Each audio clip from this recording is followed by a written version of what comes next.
Is it not? What's the problem with the current one? Good. Oh, okay. Okay, good morning everybody. Welcome back to Live PST. You're here with Allan. Sorry that we started a little bit late today. Had some technical issues we had to deal with, but now everything seems to be okay. So anyhow, how was your weekend? My weekend, not too bad. Actually, my family and I, we decided to move into a new apartment for next month. So we were kind of excited this past weekend. We were thinking we were going to move some of our stuff into our new apartment. However, unfortunately, the manager of the apartment building said we couldn't move in early because there was some damage in the ceiling. So we didn't get to move our stuff. But yes, we will move it tomorrow evening. So probably on Wednesday, I will look even more tired than I do today. I know that I look kind of tired, and I woke up a little bit late, so I was unable to shave. Oh no, right? Now, anyhow guys, the title of this week's topic is sales pitch, right?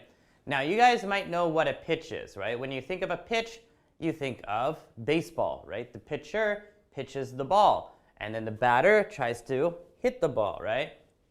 But what we're talking about this week is sales pitch, and this is when an entrepreneur, and an entrepreneur is a person who tries to start new businesses, right?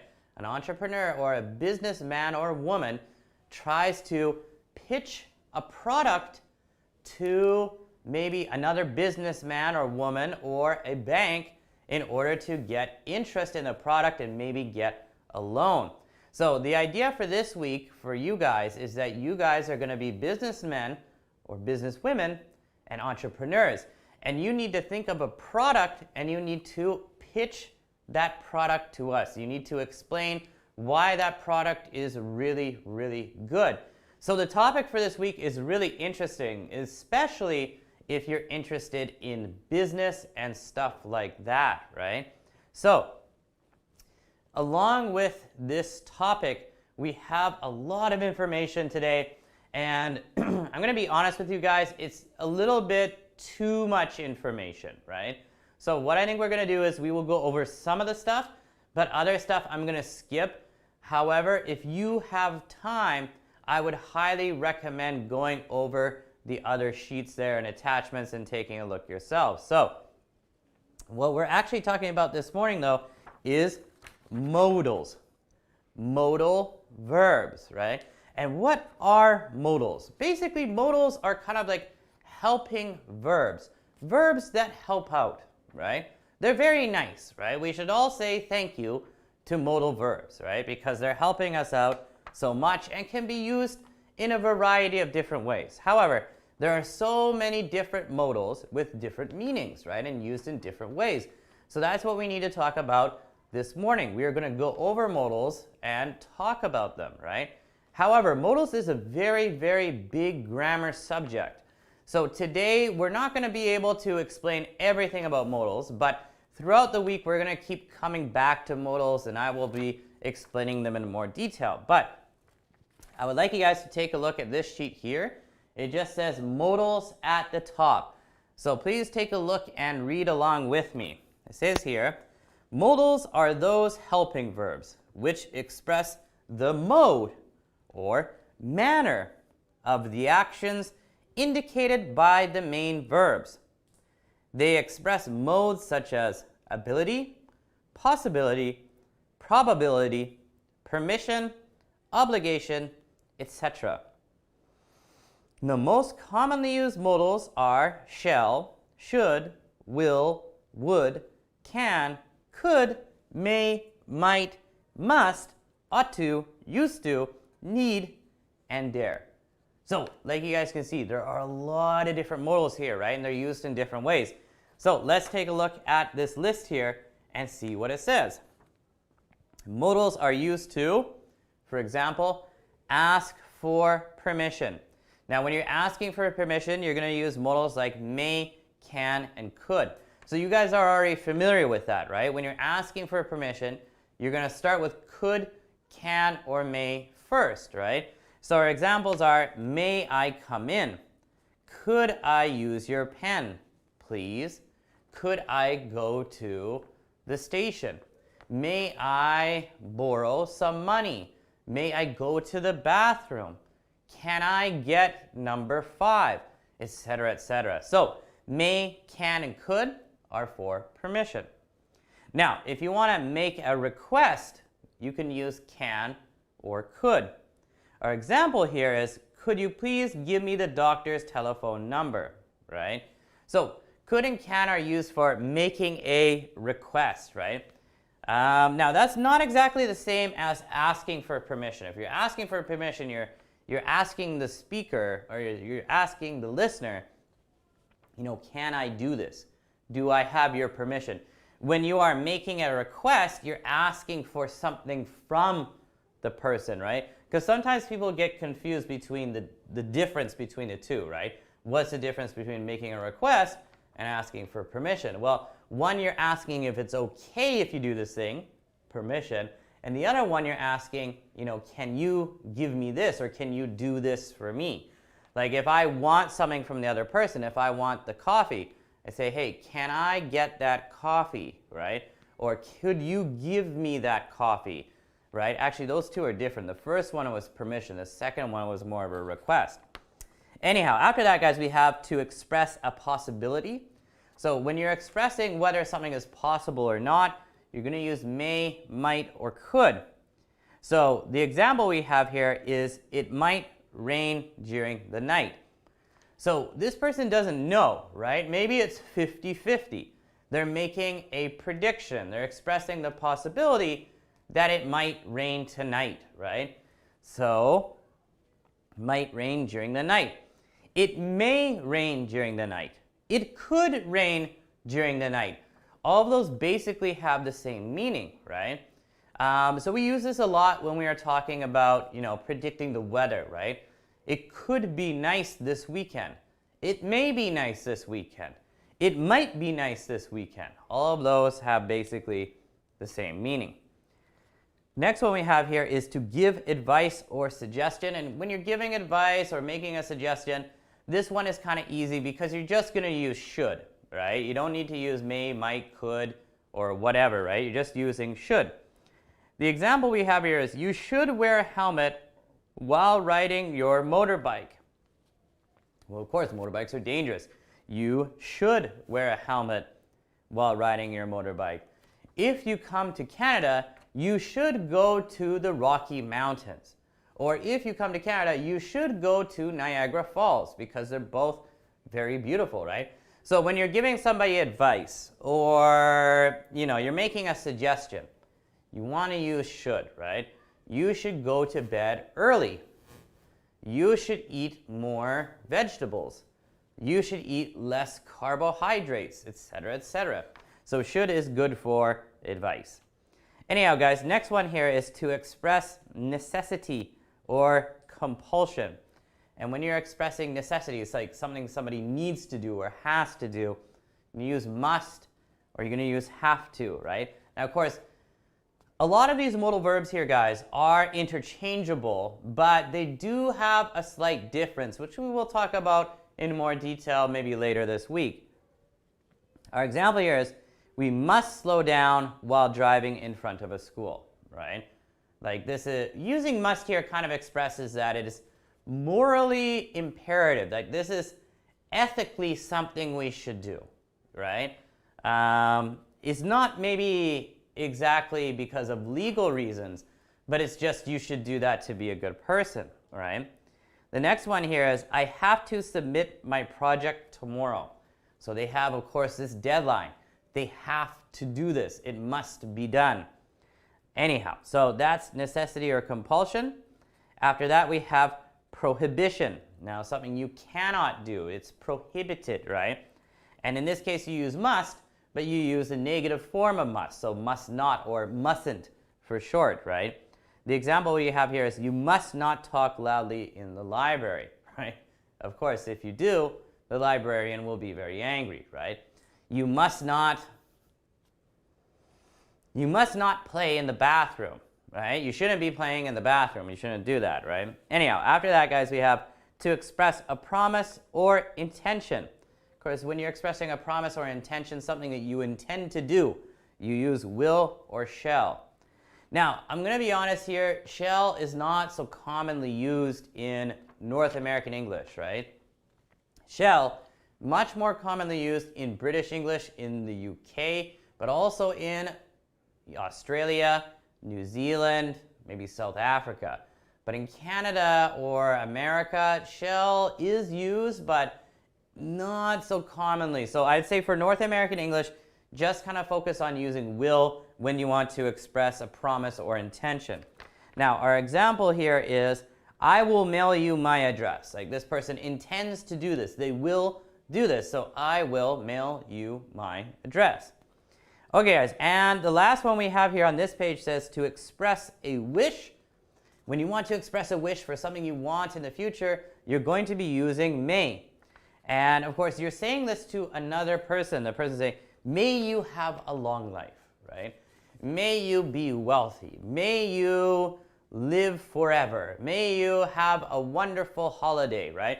So when you're expressing a wish for another group of people or an individual, you use may. May you, may they have something. May you have a long and healthy life, right? Now, I'm going to be honest here, though. This situation is not so commonly used, right? Like, of course, we're not going around wishing people something every day.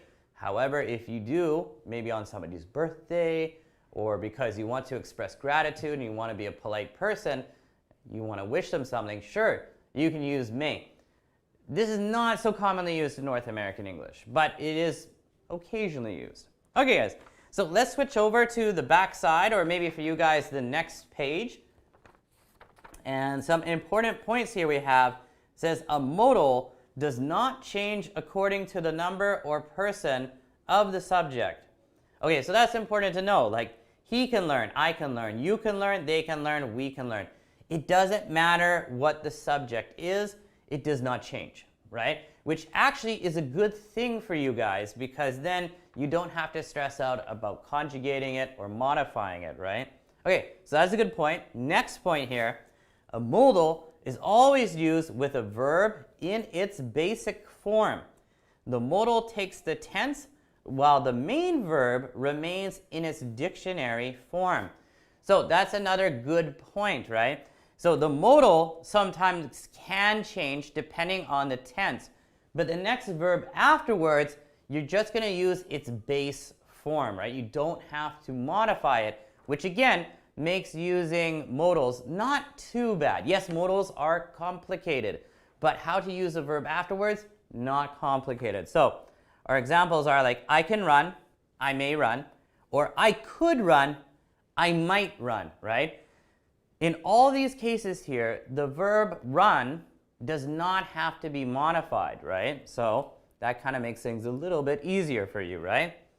Next one we have here is modals can be used alone in response to a question, right? So when you're giving the answer to a question with a modal, you can just use that modal to respond. You don't have to give a full and complete sentence, right? Can you sing? I can. Will you sing? I will. Will you come? I may or I will, right? That's all you have to say. You don't have to say, I may come, or I will come, or I will sing, or I can sing. You could just use the modal in the response, right? And lastly, modals, when joined with not to form a negative, can be contracted, right? So you could use a shortened form. I cannot run can become I can't run, right? We already know that one. I do not run, I don't run. I will not run, I won't run, right? So nice and easy. Okay, guys, so this is very, very basic. We just went over a basic sheet involving modals. Let's dive a little bit deeper. So what I want you guys to do, we're going to look at some more examples here, but I want you guys to take a look at this sheet here. This is another kind of brief summary of modals, but it's good to look at this because we can kind of do some quick review. This one here says modal verbs at the top, and we have type, modal verbs, and examples. So let's go over this as well. So the first one we have is for expressing ability. And when you're expressing ability, of course, you're going to use can or could. Our examples here are David can speak 3 languages, right? He has that ability. Maybe he speaks English, French, and German, right? Or he could speak fluent French when he was 5. So at the age of 5, David was able to speak fluent French. Now, some people think, oh, because we're using could here, yes, that's something that David could do in the past, but maybe he can't do it anymore. No, it doesn't exactly mean that. It means at the time he could do this. When he was 5, he could speak French, right? It doesn't indicate that he can no longer do that. It's possible that he can no longer do that, but that is not included in the meaning. Anyhow, so that's ability. Next one we got, guys, of course, is permission, which we talked about before. And remember, with permission, you can use can, could, or may. And remember, when you're asking for permission, can, could, or may always comes at the beginning of the sentence because you are forming a question, right? So our examples here are, can I sit in that chair, please? Could I open the window? May I borrow your dictionary? No, you may not, right? I love my dictionary, and nobody can borrow it. It's just my dictionary, right? Anyhow, guys, so can, could, and may, yeah, it's going to come at the beginning of the sentence, and yeah, that's about it. Oakley dokley. So let's move on to advice. Remember, advice is nice and easy, right? When you are giving advice, you're using should, right? And should is the only one, or the only modal you will be using to give advice. You should visit your dentist at least twice a year. Good advice. You should try to lose weight. Good advice. Actually, both of these things are applicable for me because, well, I've seen the dentist once this year.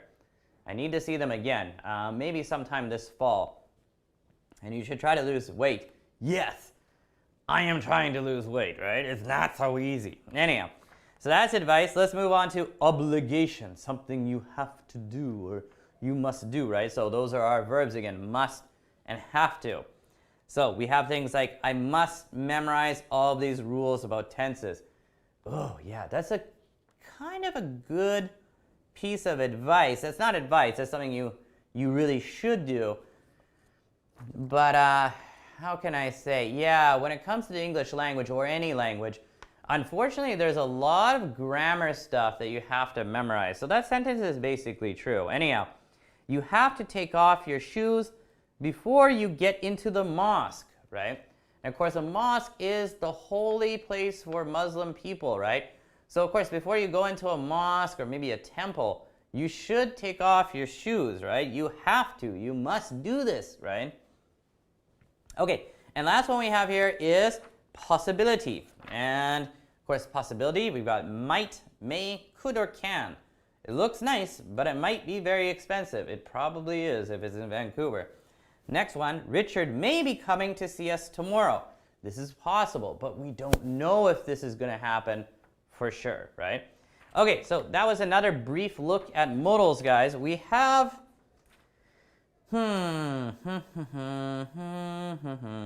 we have some more here, but I think this is basically another quick summary. So if you guys have time, I recommend taking a look at modals of ability. This is a pretty good sheet.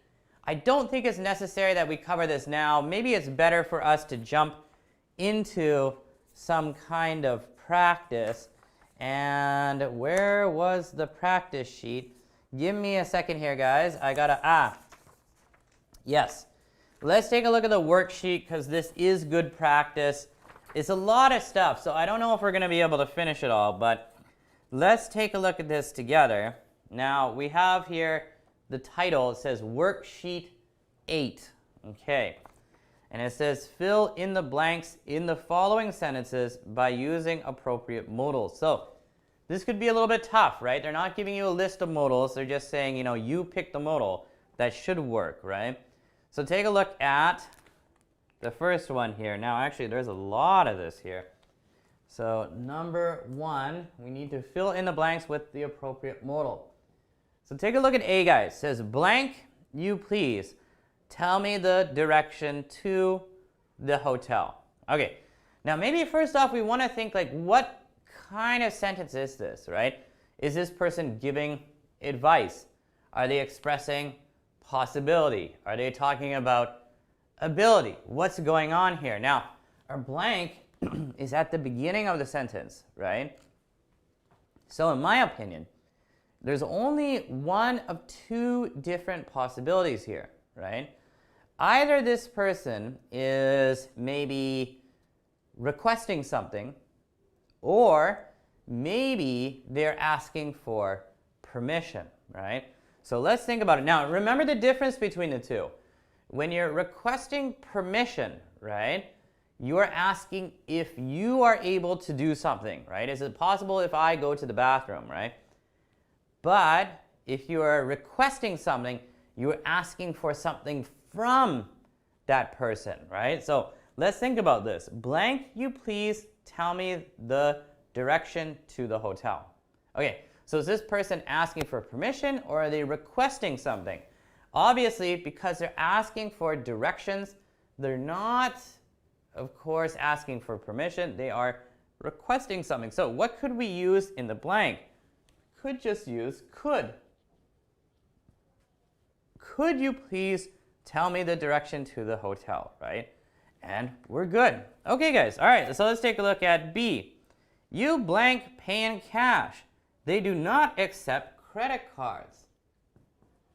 Okay, so I think here, and it'd be good to actually keep these sheets, kind of close. I think here they're expressing necessity. Like this is something you need to do. It's not possible to do another thing. So you blank pay in cash. They do not accept credit cards. Now there are two possibilities here, right? But I'd say one possibility is better than the other, and that would be have to. Now actually, sorry guys, I didn't need to capitalize this because it doesn't start at the beginning of the sentence. So actually, no, I'll just erase that. You have to pay in cash. They do not accept credit cards, right? This is just something that is necessary, right? This person has to do this. Have to. Now, you could also use must, but like I said before, whether you use have to or must in the sentence, it's pretty much interchangeable. It doesn't really change the meaning. And it's kind of hard to explain the difference between using the two, right? They are interchangeable. However, there is a slight difference and nuance. Must, like I said, is something that kind of comes from morality or ethics, right? Have to is due to rules or regulation. So in my opinion, have to is the superior choice here, because at this place, maybe a store or hotel, it's just their policy, right? It's not a moral imperative that the person pay in cash. That's just that's just how they do things, right? So anyhow, let's take a look at C. I blank come home from the office today. I blank come home from the office. I think they're talking about ability. Maybe this person is really busy. Let's imagine that. So maybe they're going to say, I can't or I cannot come home from the office today. I guess they're incredibly, but now we could use the positive form or the affirmative form. I can come home from the office today. Well, of course they can come home from the office. They usually come home from the office. So I think it's going to be I can't, because otherwise, why would they be telling like, hey, how's it going? I can come home from the office. Like, well, yeah, duh. Like, anyhow, let's take a look at D, guys. So D, blank, I help you. Okay, so something I help you. Of course, I think this is maybe kind of asking for permission in a certain way. So may would be the most polite way. Now, of course, you could say, may I help you? Could I help you? And can I help you, right? Again, either one of these options in this sentence or in this question do work, right? But may is the best answer. Why is may the best answer? Well, it's a little bit hard to explain because basically all of these ones here, all of these options do work, but may is kind of like the most polite way to do this, right? If you want to be a little bit polite, you want to use may, right? May I help you? E, you blank clean your room. Oh, of course, this is expressing necessity, right? So we've got two options again. You have to clean your room or you must. And again, actually for this one here, either or is really okay. So let's take a look at F. We blank keep the lights and fans switched off when they are not in use. Okay, so what are we talking about here? We blank keep the lights off when they are not in use. I think here maybe we're expressing prohibition. This is not a good idea. We mustn't, or we must not, or mustn't. Mustn't isn't very commonly used, but must not is good. Okay, let's move on to G, guys. G, we blank improve the existing education system. Well, this one, it could be actually a lot of different things. Maybe expressing intention, right? We will improve the existing education system, or we shall. So I think will or shall will be used here because maybe this is a politician say like giving their intentions, right? Like we are going to do this, we shall, or we will improve the existing education system. Again, though, for North Americans, for Canadians and Americans, you're probably going to use will. Shall could be used. It's grammatically correct, but it's just not commonly used by us. So, H. Blank, you have a wonderful day. Blank, you have a wonderful day. So, blank, you have a wonderful day. Of course, you are expressing a wish for somebody, right? Blank, you wonderful day, right? So, you're going to use may, because may is the only option when you're using a modal verb to express a wish for someone. May you have a wonderful day. Oh, thank you so much. You are too kind, right? And like, wow, everybody feels good now. That's the Canadian way. Okay, I blank go to see the movie. The reviews are good. Okay, so I think this person's, again, this is kind of related to the one we just looked at with G, right? This person is expressing their intentions for something they're going to do in the future. They're very confident about this. I will go to see the movie. The reviews are good. So will or shall. Either one is okay, but most likely if it's an American or Canadian, they're just going to use will. Okay, J. What do we got for J? I blank definitely be at the airport to receive you. Oh, again, I think will would be the best option here. I will go, or I will definitely be at the airport to receive you. Okay. K. She blank take her meals regularly. Oh, this is really hard to tell actually. There's a lot of different options here. I think it should be should. She should take her meals regularly.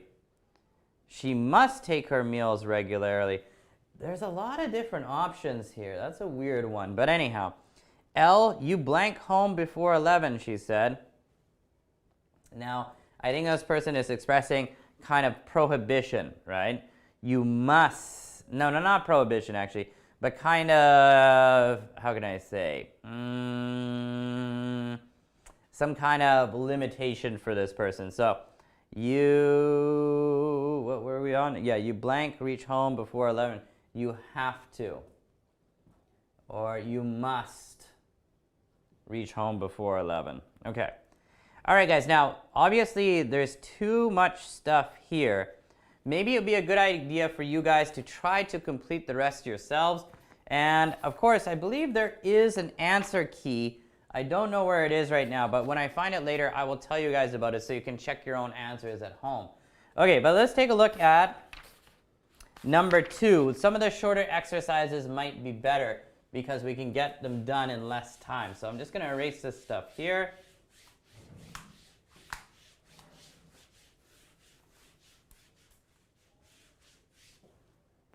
And let's take a look at number 2. Number 2, fill in the blanks with the correct modals. All right. given in the brackets. And we...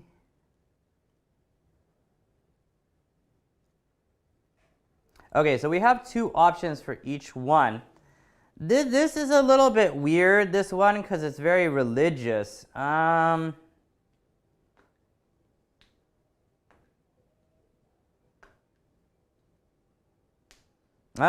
yeah, guys, this is really weird. It's very religious. I don't know why is this so religious?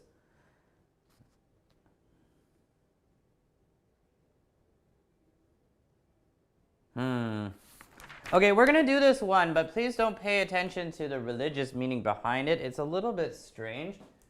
Anyhow, guys, it says, God is great, and we should or would be grateful to him. I think in this case, like, of course, you're going to use should. We should be grateful to him. Now, is God a guy? I guess in this case, he's a man. I'm not sure if God is a man or a woman. I really don't know. Anyhow, B, we might or should do our duty and leave the reward in the hands of God. Of course, should also, oh God, this is too religious. Ultimately, God might or will help us.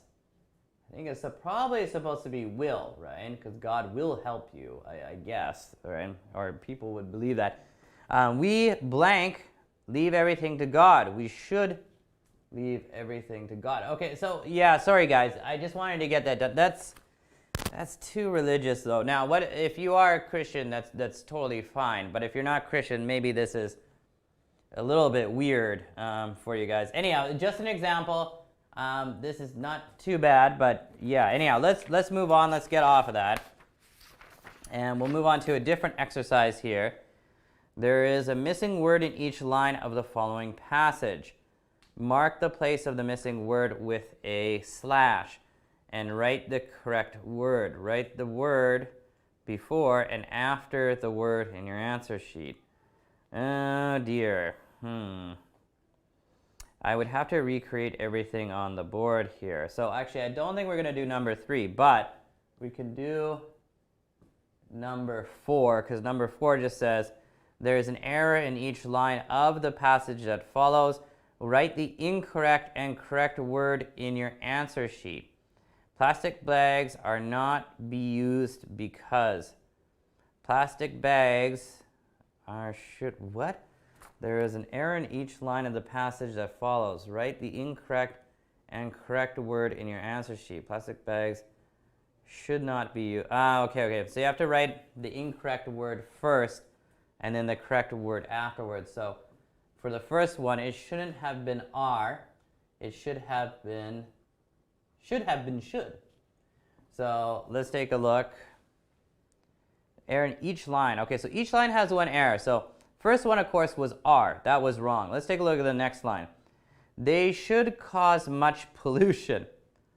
So obviously here it's they should. Should is the incorrect word. We need to replace should with something else.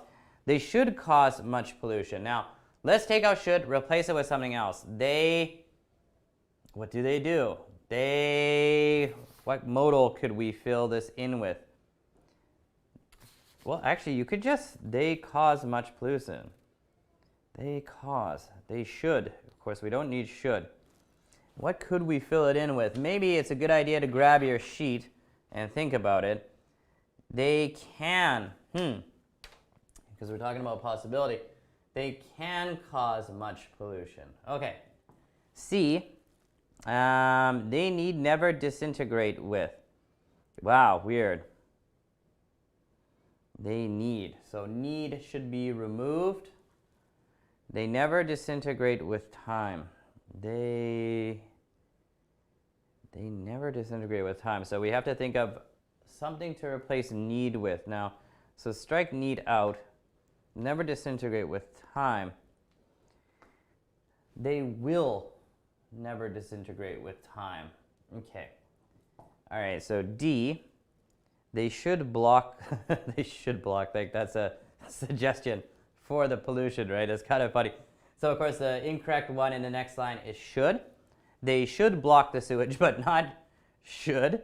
Again, I would use can, because that is a possibility. They can block the sewage. It need to melted and reprocessed. Need, again, should be the one that is removed. It need to be melted and reprocessed. It must, or it has to be. It must. Oh, that's weird. That's weird. It must or has to be melted in this case. That's kind of tough. Okay, F. What do we got? But that might make it even more harmful. Actually, in my opinion, this modal here is okay. That might make it more harmful. Like, yeah, okay. Well, they want us to remove it. It might, it can, or it could. But actually, might is okay in my opinion. But that's just my opinion. Anyhow, G, even if buried, they can never be destroyed. I would replace that with that can with something else. Can to. They might never be destroyed. Okay, wait, that was H. Or sorry, G. Even if buried, yeah, G. And then H, all right. They should be useful today, but they should be useful today. That sounds weird, so obviously should. They might be useful today, but they would be, so would is the next one.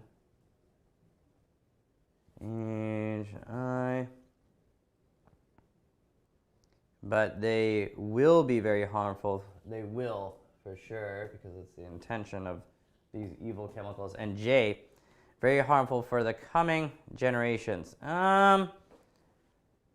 No, actually J is okay. They should be. So H, they might be useful today, but they will be very harmful for the coming generation. So actually J is fine. Okay guys, obviously this is a lot harder than I had imagined in the beginning. This is very good, very good practice. The only problem is I don't know where the answer key is, because we're not going to be able to get this done today in today's class, and I think it is good for you guys to practice this, but you would need an answer key to double check your answers. 5, the following passage has not been edited. There is one error in each line. Maybe it'd be best to take a look at the last one here. I think we can get this done before the break, so let's take a look at practice number 6. I'm just going to erase this off the board, and we'll just get that done, and then we'll take a break, and then we'll move on. So, okey dokey. Let's take a look at number 6. Okay, so number 6 here. Fill in the blanks with suitable modals from the ones given in the box below. So we only have should, might, can, could, have to, and must. Let's take a look at A. So we got Ritu's flight from Morocco took more than 11 hours. She blank be exhausted after such a long flight. She blank prefer to stay in tonight and get some rest. Okay, so Ritu's flight from Morocco, and we only have a couple options here. She blank be exhausted. Now, we don't know for sure, so we're going to say she might be exhausted, right? After such a long flight. She blank prefer to stay in tonight and get some rest. You could use might again here as well. Yeah, actually might would work for both. She might want to stay in, because we don't know for sure, right? But anyhow. B, if you want to get a better feeling for how Raniganj is laid out, you blank walk downtown and explore the riverside. Okay, so if you want to find out about this thing, you should do this, right? So our answer should be should. Okay, let's take a look and see. You blank research the route a little more before you set sail. This one here, this could be giving advice, so we could use should. You should research the route a little more before you set sail. But also, maybe this is something you kind of have to do, because if you don't, it's going to be dangerous. So in this case, I think it might be better to use must, right? You must research the route a little more before you set sail. Okay, let's take a look at D, guys. When you have a small child in the house, you blank leave small objects lying around. So this is obviously kind of giving advice. You should not, right? You shouldn't. You shouldn't. You shouldn't leave small objects laying around, right? Because of course those kids could step on them and cut their foots open, right? And that's just their foots. Jeez, their feet. Man, I'm tired. Okay, anyhow. E, let's take a look at E. And Visha. Okay, so and Visha. Blank, you hold your breath for more than a minute. And then Bunty. Bunty says, no, I can't. Okay, I think we transported ourselves to India here. Anyhow, so and Visha, blank, you hold your breath for more than a minute. Talking about possibility, right? Or the ability to do something. Sorry, I shouldn't have said possibility. The ability to do something. So can would be the best option, right? Can you hold your breath for more than a minute? And then Bunty says, no, I can't. Okay, let's take a look at F. Jaspreet's engagement ring is enormous. It blank have cost a fortune. Okay, so they're making a guess, right? But in this case, we can use must. It must have cost a fortune. So good for Jaspreet. Let's take a look at G. Please make sure to feed the fish while I'm gone. If they don't get enough food, they blank die, right? Of course, they will die if they don't get enough food. Okay, guys, just another minute or two here, but H. I blank speak Assamese fluently when I was a child. Okay, they're talking about ability, and this person could do this when they were a child, so that's in the past. So of course we're going to use could, right? I could speak Assamese fluently when I was a child. Assamese, so Assam. Where is Assam? I guess that's in India or Burma or something. Anyhow, I. Let's take a look at I, guys. We got, the teacher said we blank read the book if we needed extra credit. The teacher said we should read the book. So use should here. And lastly, J. The spatula blank be in this cupboard, but it's not here. So again, we're going to use should. It should be there, but it isn't. Okay, guys, so that about does it for the practice here. Like I said before, lots of good stuff here. Check it out when you have more time, but we're going to take a break. And after the break, we're going to maybe get into some vocab. We'll see how it goes. So I'll see you guys again in 10 minutes.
Hey guys, welcome back to Live PST. You're back with Allan. We are in our second class on Monday. All right guys, so in the first class, of course, we went over modals. We didn't dive too deep into it. There's a lot of information that I kind of skipped and some activities. I would highly recommend checking those out later if you have time. Now, don't worry if you're still a little bit confused about modals, because throughout this week, we're going to keep coming back to them, right? And going over them in more detail. Anyhow, what we're going to do now, though, is kind of jump into our second class where we need to look at vocabulary. So I'd like you guys to take a look at this sheet here. It says shopping, vocabulary, expressions, and phrases. Now, all of these phrases are quite good. They're very, very useful. Obviously, this list is quite extensive. It's a little bit too long. We're not going to go over each and every expression. Otherwise, it would take us 2 hours. But what I'd like to do is to pick 10 of these and look at them in more detail. So I actually like the first one. The first one here is bargain hunting. Now, what is a bargain? A bargain is a good deal, right? If you think this product usually costs a lot, but now it's really cheap, you would call it a bargain, right? That's a bargain. It's really cheap. It's awesome, right?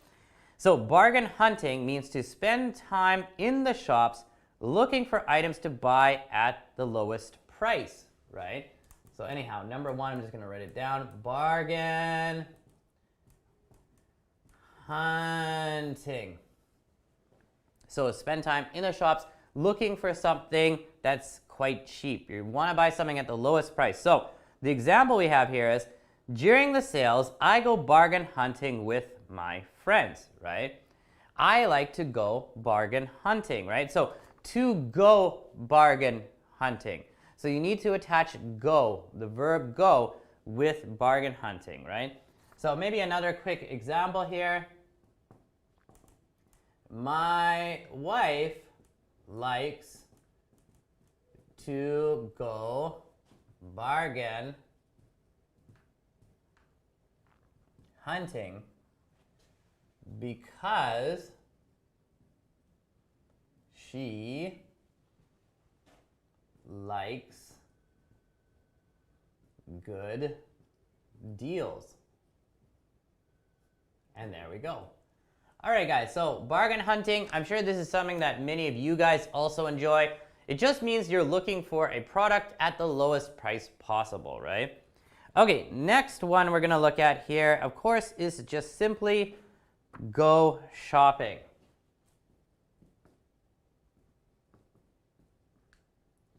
To go shopping, of course, just means to go to the shops to buy things, and that's all, right? Our example here is, she is gone shopping. I have no idea when she'll be back, right?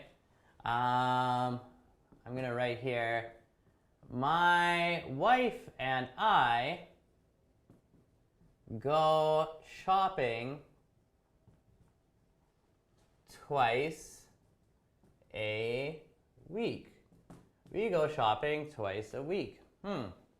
Okay, let's take a look at our third one. So that's pretty easy. Okay. Third one here. Actually, guys, maybe we could do more than 10 because these aren't so tough. I can't afford it, right? Now, the subject doesn't have to be I, right? She can't afford it, he can't afford it, they can't afford it. If you can't afford something, it means you are unable to pay for it because you don't have enough money. And that's what the explanation is. Not have enough money to buy something.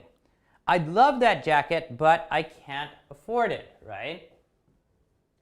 For my example would be, we want to purchase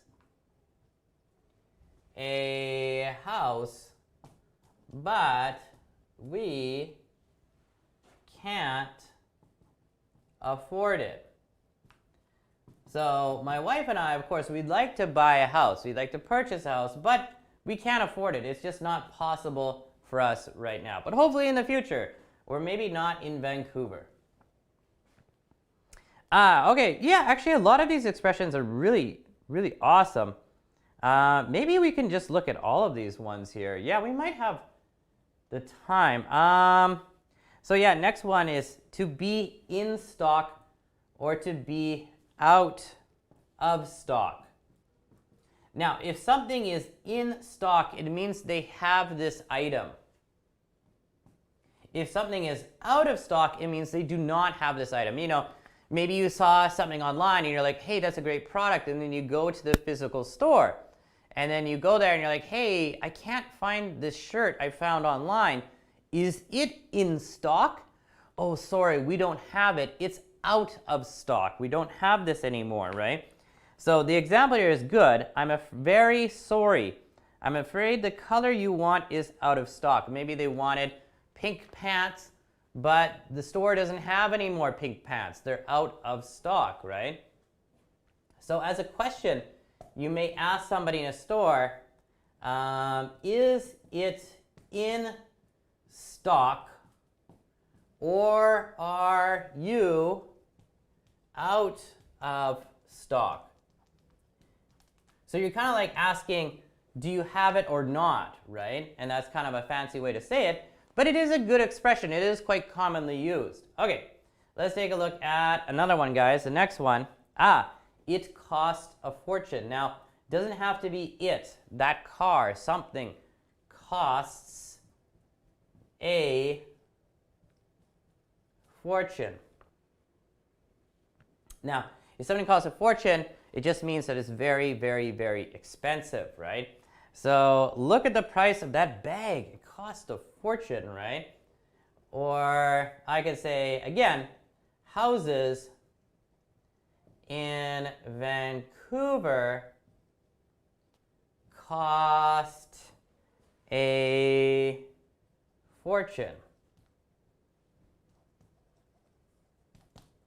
So if it costs a fortune, it's just really, really expensive.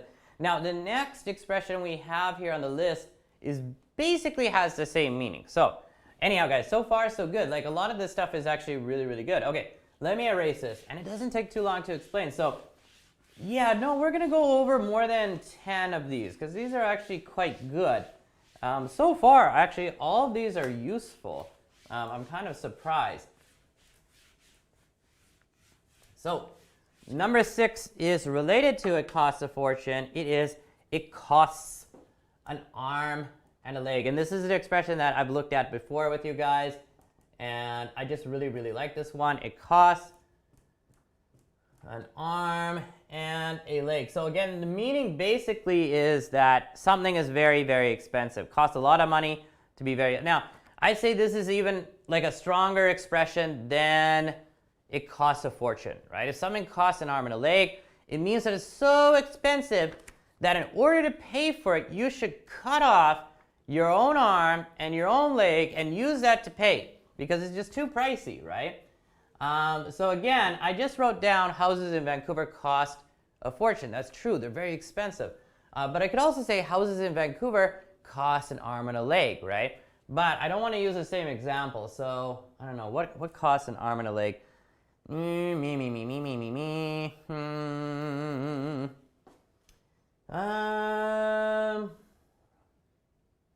What's an expensive car? Ducati. Yeah, Ducati or Ferrari or Lamborghinis. Yeah, Lamborghinis. Lamborghinis cost an arm and a leg. They're very, very expensive. If you want a Lamborghini, you better cut off your arm and leg and use it to pay. Now, next one. Oh, this is awesome. It's a steal. So kind of the opposite. If you say something is a steal, it means that it's so cheap that you feel like you're stealing it. Like it's not fair that you're actually able to get this product at such a cheap price. Now, unfortunately, I don't think I've ever had this. No, a couple of times I think I've had this experience, but not too often. But yeah, it means so cheap that it's almost as if you haven't paid anything for it. So our example here is at that price, it's a steal. You won't find one cheaper in any other shop, right? I don't know. What would be a good example? So maybe somebody says, wow, that is cheap. It's a steal. Wow, that's cheap. It's a steal, yeah. Making that, so cheap. That's an awesome product. And the next expression is also good. It's good value for money. Is good value for money. So the meaning of this is like, it's not saying that it's cheap or expensive, but it's saying like it's a pretty good price, right? It's not the cheapest price ever, but it's worth the money to spend on it, right? It's a pretty good deal. So maybe somebody says, that is quite a good deal. It is good value for money. Okay, all right, good stuff. So just remember, like this one means it's a steal, it's really cheap, costs an arm and a leg, it's too expensive, it's a good value for money. This doesn't mean like it's an average, like it's an average price, like it's an okay price. It means it's pretty good, right? It's good value for money. It's not super cheap, but it's like kind of cheap. It's a pretty good deal. Not a fantastic deal, but pretty good. Okay, number 9. Now, next one we actually have here on the list is price tag.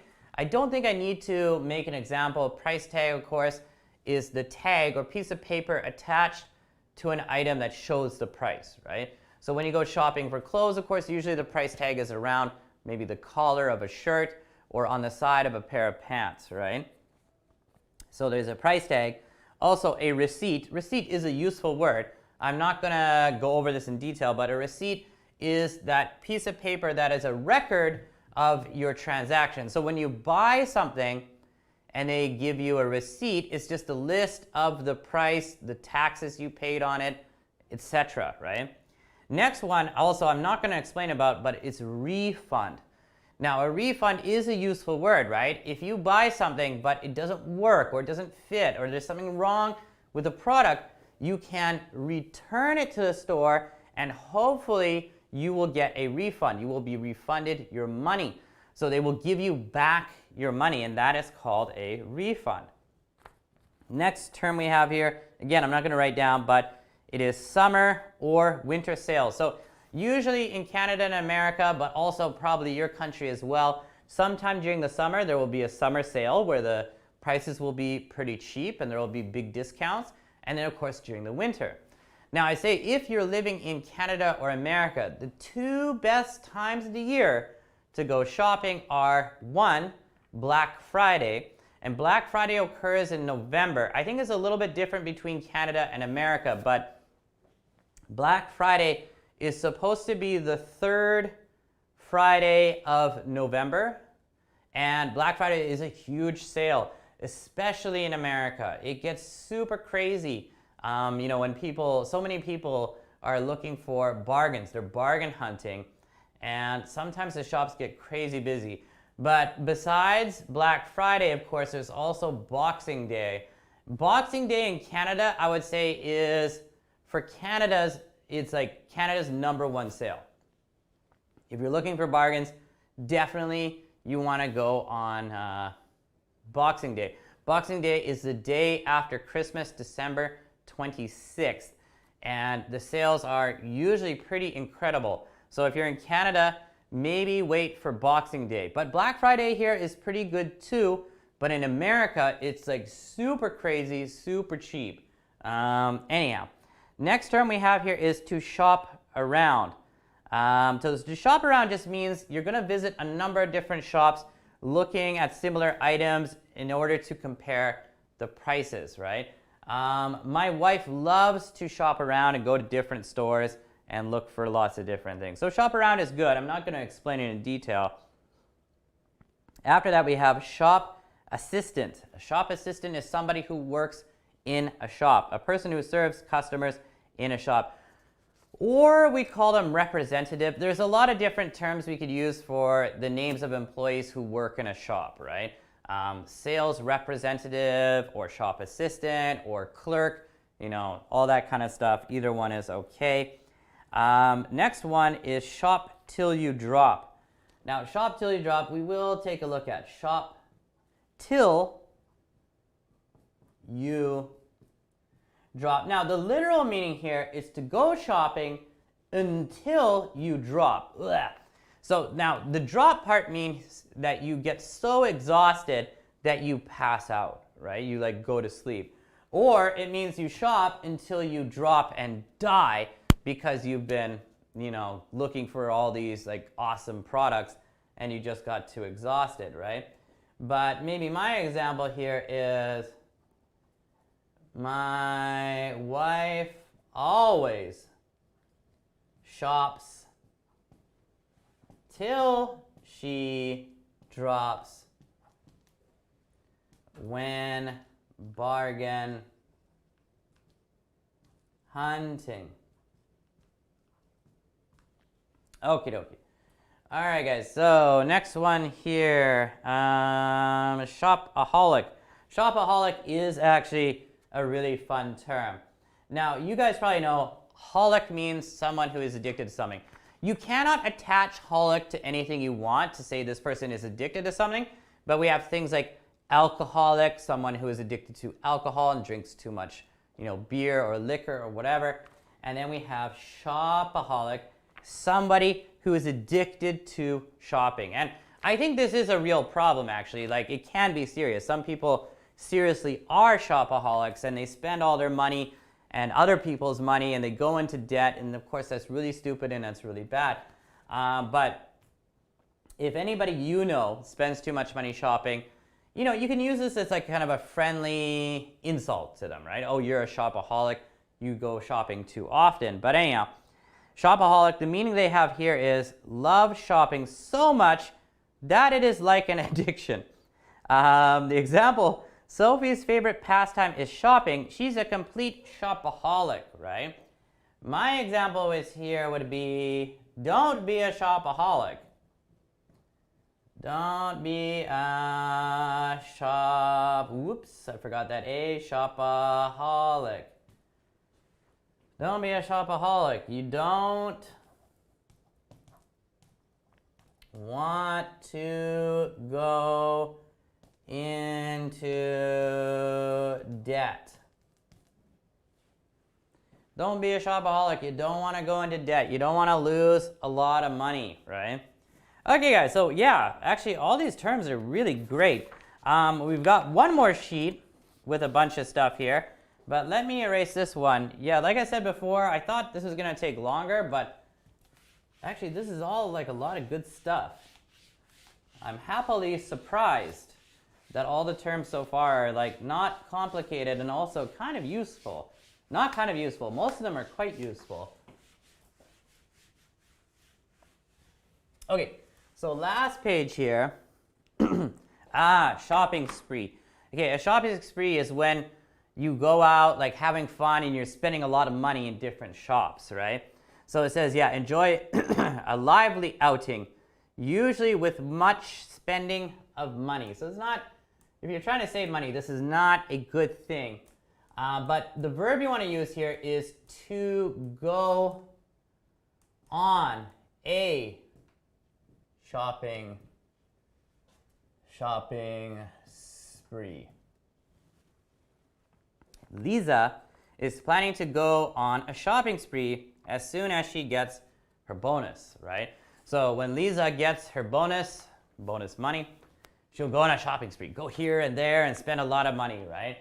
My example here is, I never go on shopping. Now, in this case I'm going to use plural, so I don't have to use a. I never go on shopping sprees because I am not a shopaholic. So for me, I never really go on shopping sprees. I'm not a shopaholic. I'm not addicted to shopping. Actually, I hate shopping. I think it's just really irritating. But anyhow, so next one we'll take a look at is shopping therapy. Now, shopping therapy is an interesting expression. Shopping therapy is the idea that going out and going shopping and spending money will actually make you feel better. So it's kind of therapy. It makes you feel good, right? The idea that buying things can make you feel better, right? A little shopping therapy can usually cheer up bored teenagers. I guess that's true. But usually I think the people going on shopping sprees are not teenagers. Usually they're adults, and that's not a good thing anyhow. So shopping therapy is interesting. I don't want to look at it in detail, but kind of interesting. Next one we have is to spend money. And to spend money is very simple. It just means to use money to purchase an article or service or whatever product. We spent a lot of money on excursions during our trip. So to spend money on. So let's take a look at that actually. To spend money on something. I'm going to say here, every month my wife and I spend a lot of money on diapers.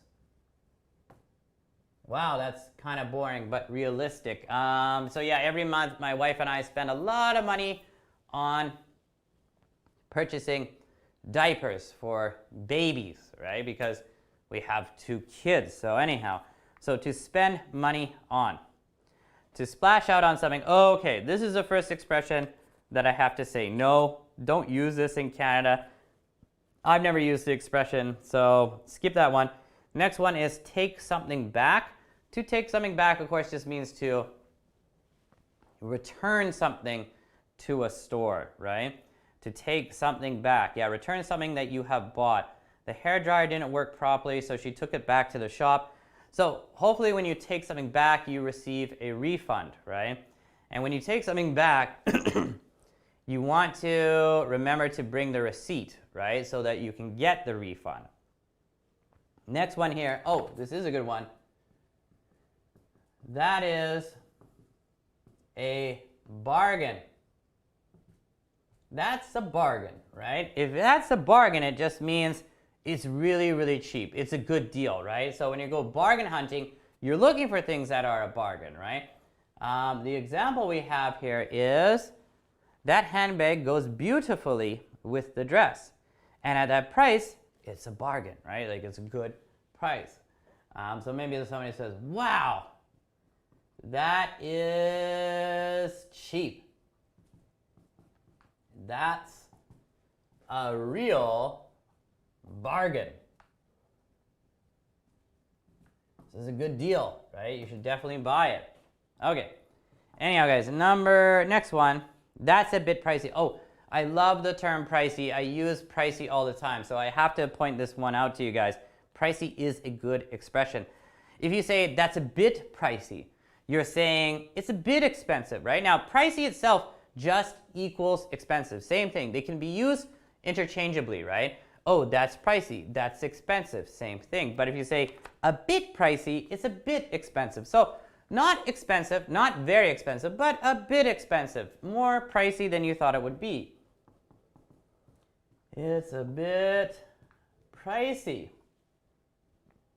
And usually used with an exclamation mark. So their clothes are a bit pricey, but they have a wonderful selection, right? Oh, okay, yeah. Maybe I could say that for like Zara is a bit pricey, right? It's not like super expensive, but it's a bit pricey. It's a bit pricey, but it is worth it. Maybe in my opinion. Actually, I don't know. I don't really shop very often, but Zara is not too bad. It's a bit pricey, but the quality is okay. All right, 15. That's dirt cheap. Ooh, I love it. I love the expression dirt cheap. It means something is so cheap that it's like buying dirt, right? Dirt from the earth, right? And dirt, of course, doesn't really cost anything. So it's just saying like, you know, that's super, super cheap. It costs very little, right? So my example could be, wow, 90% off.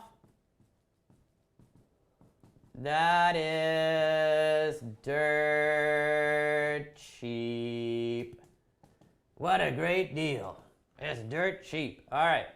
Next one we got here is, that's a rip off. Excellent expression. That is a rip off. Now, rip off actually can be used in a couple of different ways. So, actually, yeah, guys, let me erase the board so far because rip off is really good, actually. And we should take a look at rip off in detail.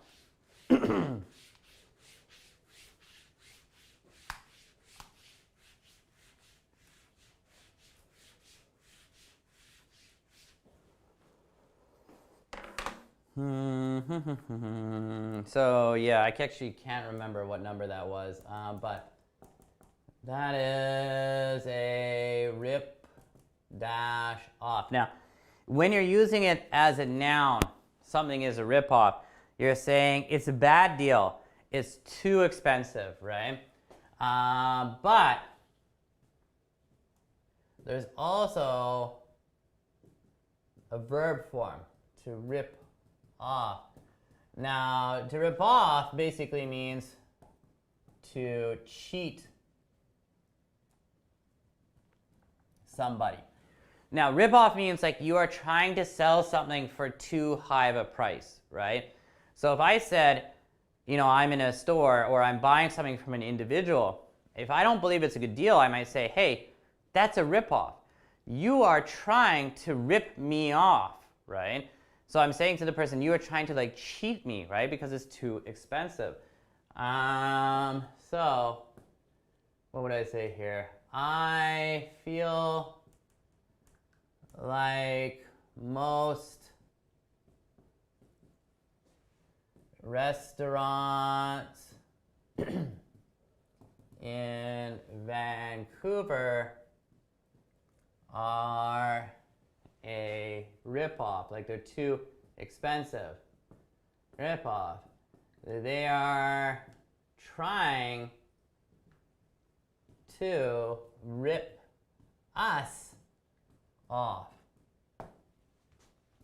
So of course here we have the verb, and here we have the noun. Okay, so I hope that makes sense to you guys, because rip-off is a really good expression. I use it quite a lot myself. Whether it's the noun form, like that's a bad deal, or the verb form, like this person is trying to cheat me. Okay. Last one we got here, guys. Window shopping is a good expression. Nothing that I need to get into, but window shopping means to look at things and shop windows without actually purchasing anything.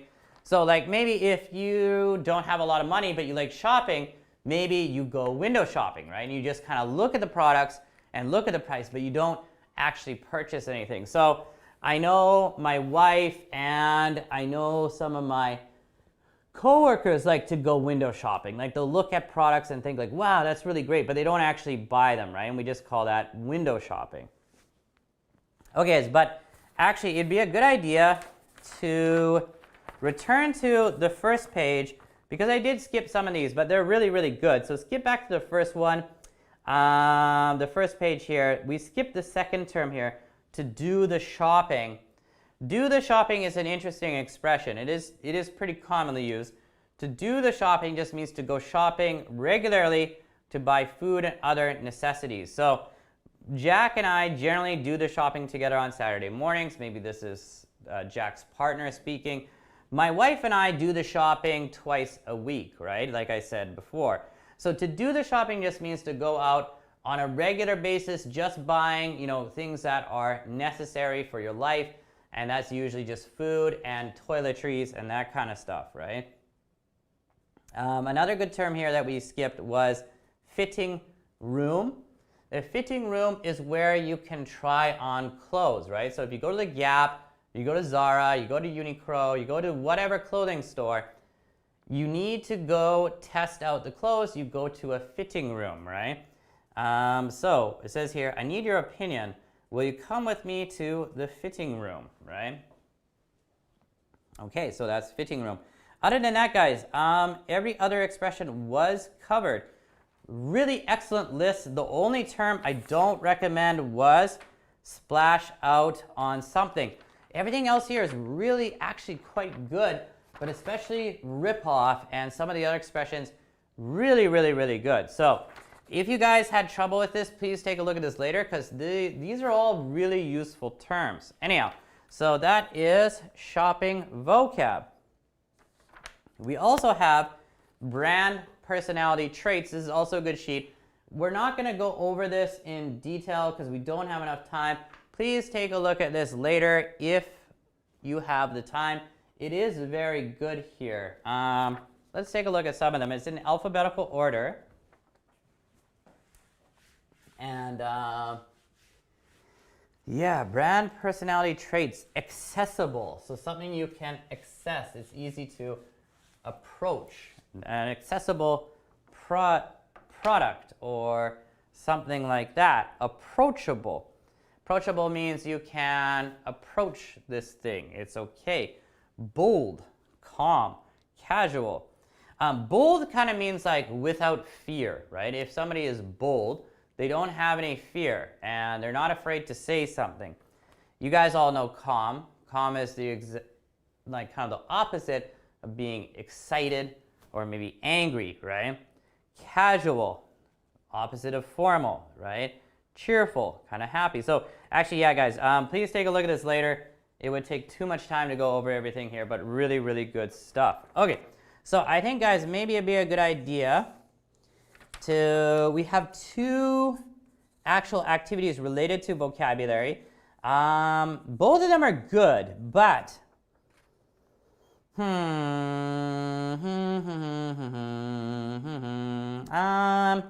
I think it'd probably be better to go over Adjective Opposites 1. So please find that sheet. Adjectives Opposite 1. The other one is anagrams, adjectives, and examples, but maybe I can talk about this later, or we can look at this later. So what we're looking at here, guys, is just the adjective opposites help to increase your knowledge of adjectives and their opposites or their antonyms, right? So what you guys need to do is look at the worksheet and you need to find out what is the opposite of these adjectives. Now, most of these adjectives here are really, really easy. We have things like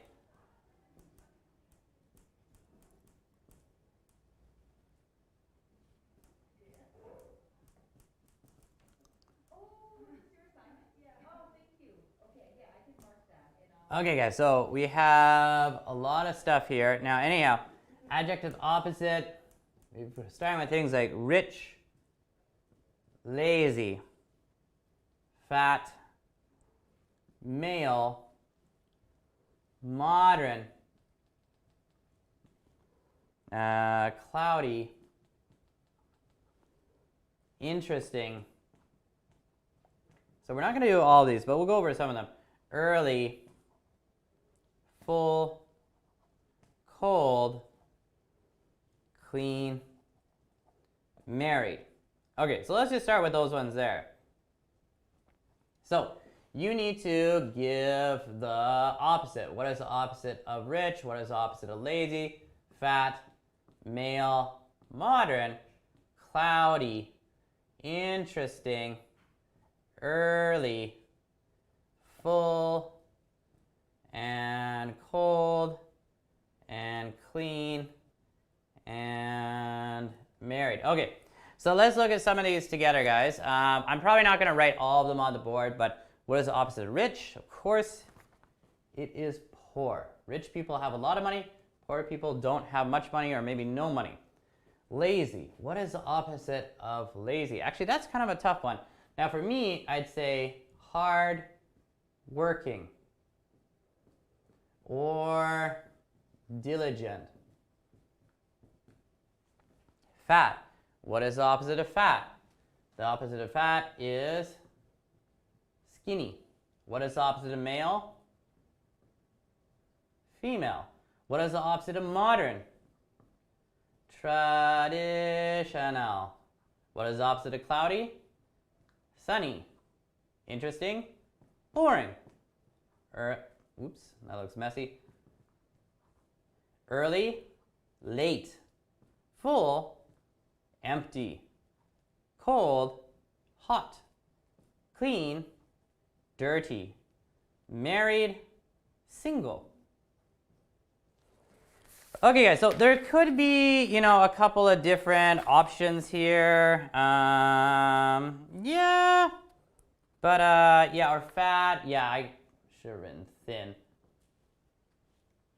But that's about it. That's all you need to do. So for this activity here, guys, I honestly think this is something that you guys can do yourselves. If I look at this a little bit further with you guys, pretty, maybe ugly is the opposite. Maybe I shouldn't say ugly, but, or plain or ugly. Front, back, far, near, wet, dry, black, white, sweet, bitter, beautiful, ugly, yeah. Left, right, light, dark, quiet, noisy or loud, soft, hard, long, short, north, south, high, low, first, last, nice, mean, intelligent, stupid, stupid, sick, ooh, opposite of sick, fine,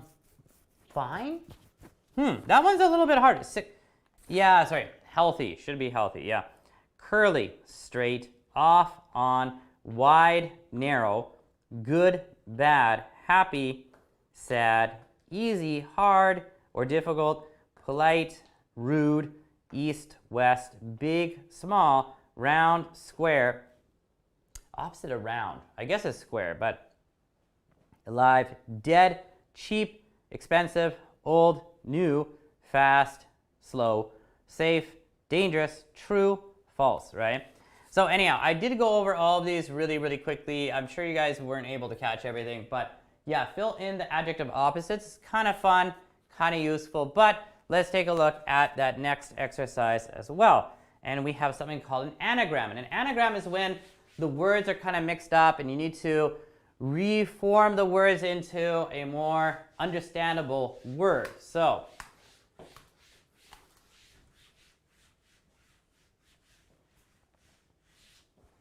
let's take a look here. What do we have? Anagrams, adjectives, and examples. Anagrams and adjectives. Let's just call it that. Okay, so the anagrams and adjectives says in this entertaining common adjectives activity, students change anagrams into adjectives and then use each adjective in an example sentence. So what you need to do is, what you have here is this list. We've got a ton of stuff, right? Malls, Fenderift, shirt, egg, club, blah, blah. So anyhow, a bunch of these words, they don't make any sense, right? The letters are mixed up. We need to switch the words around to make a normal sounding adjective and then make an example sentence. So the first one, of course, we have, so it's anagram, and then adjective, and then example sentence.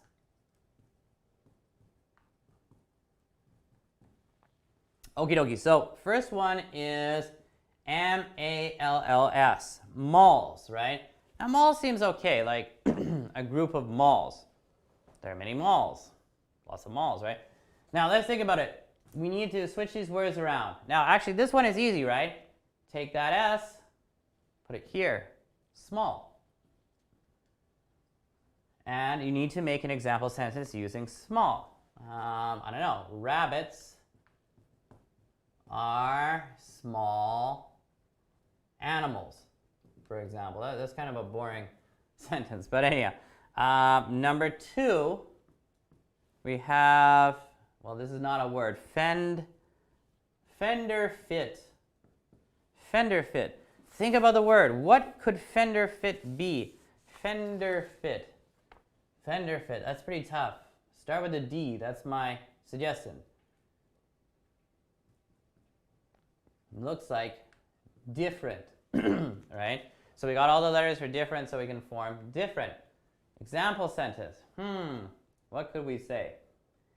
I like a variety of different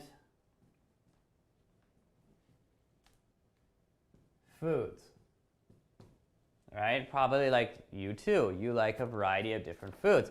Variety is the spice of life, right? So that's my example, right? Next one is shirt tag. So again, not a word. Shirt tag. 2 T's. Shirt tag.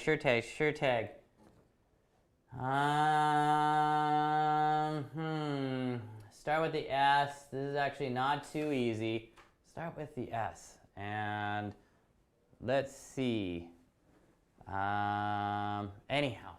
So start with the S. Let's try a T after, right? And then after that, after that, there could be an R, and then maybe an A, and then an I, and then a GHT. Straight, right? Straight. So maybe somebody says, I am straight. Okay, now actually, you guys know the meaning of straight, right? You know the proper meaning, straight ahead. So if you say I'm straight, though, actually the meaning is kind of interesting. If somebody says I'm straight, it means they're not gay, right? And of course, being homosexual is totally fine, right? But if you want to say that you're not homosexual, you could just say I'm straight. So number 4, we have KLACB. This one for me is really easy to figure out. Black. I don't know why I could see this one very quickly. Black. I like black clothes. I like black shirts. Well, not pants, but I like, I do. But I like black shirts. Anyhow, color black. Well, actually, it's not technically a color, but, next one is also pretty easy, guys. DRAH. Hard. This class is hard. This class is hard, right? Oh, it's so tough today, right? Even though this activity right now, I really don't think it's hard, but whatever. Okay, number 6, yint. Okay, again, because it's 4 letters, it's pretty easy to guess. This is tiny. Tiny, all right, so maybe, what could I write for an example sentence?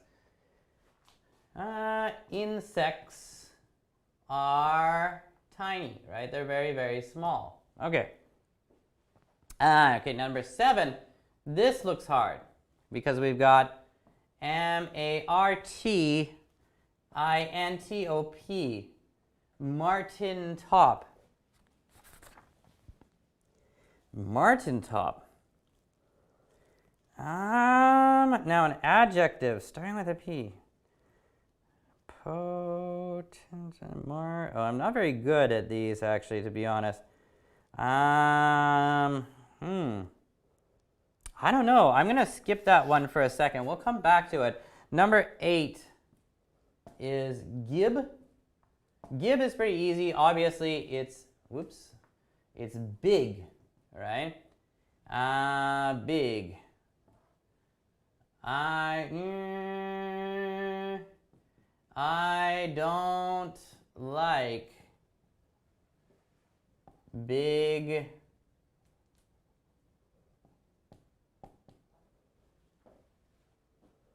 don't like big breakfast. No, that's boring. I don't like big people. That's not fair. That's not very nice to say. I don't like big. No, why did I write don't like? Okay, I'm gonna change this.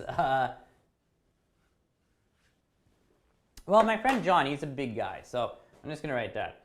My friend John is a big guy. So yeah. Okay. Let's take a look at number 9. Number 9, we have Carol. or looks like Carol. So Carol, C-A-R-E-L. I should be able to form this one. Carol.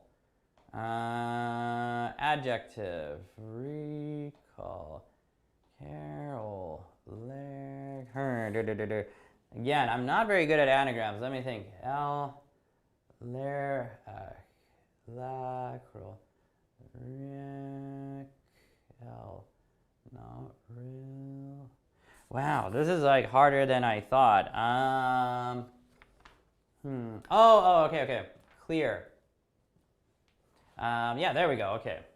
Maybe somebody says as a question, is that clear? If you say to somebody, is that clear? You're saying like, do you understand, right? Is that clear? Okay. Number 10, we've got F-O-S-T.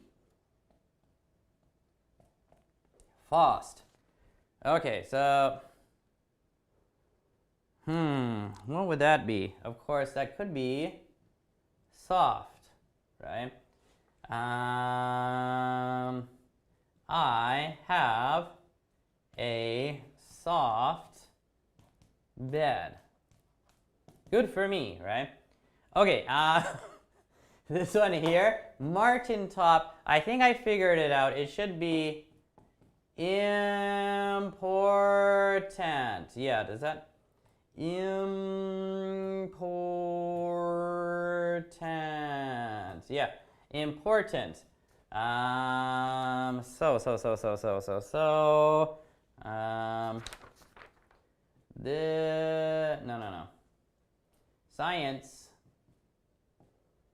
Science is important. Yeah, okay guys. All right, so I filled out a bunch of these anagrams. Honestly, this is a little bit hard for me, or harder than I thought. I think what we'll do, guys, is we will take a look at some more anagrams. I just need a drink of water here.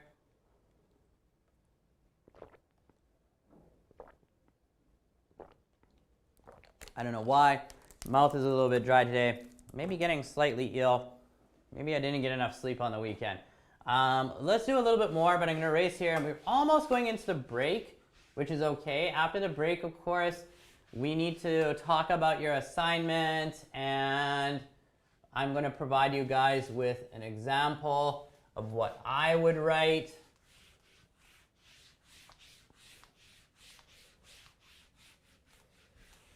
Okay, so let's take a look at number 11. Gunyo. Sounds like fun. Sounds like a Korean word. Gun-yo. Yo, it's a gun. Gunyo, right? My good friend Gunyo Lee, or Gunyo Park. Anyhow, Gunyo, let's think about this. Okay.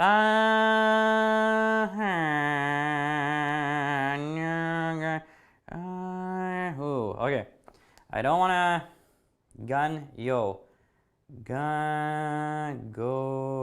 No. Okay, no.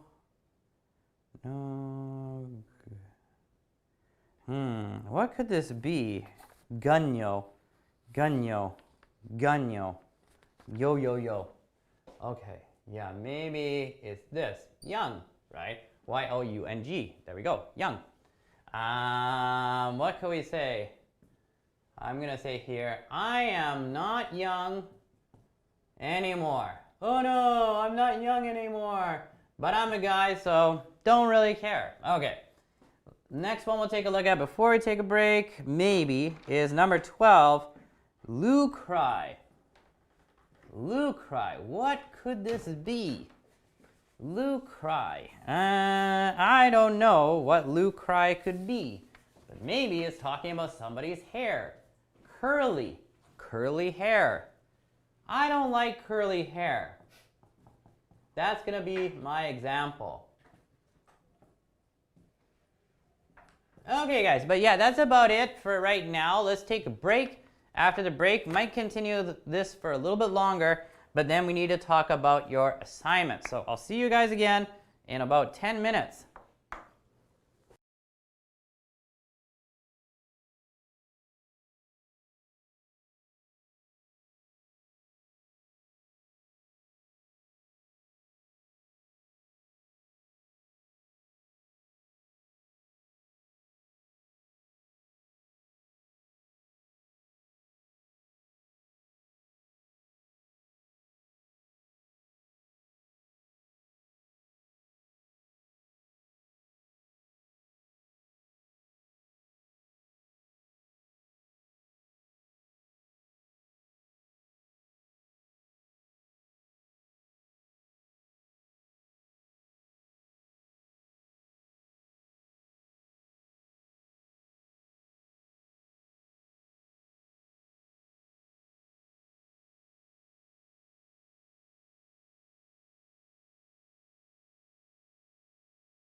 Hey guys, welcome back to Live PST. We are in our third class now. We're going to continue with the anagrams and adjectives for a little bit longer.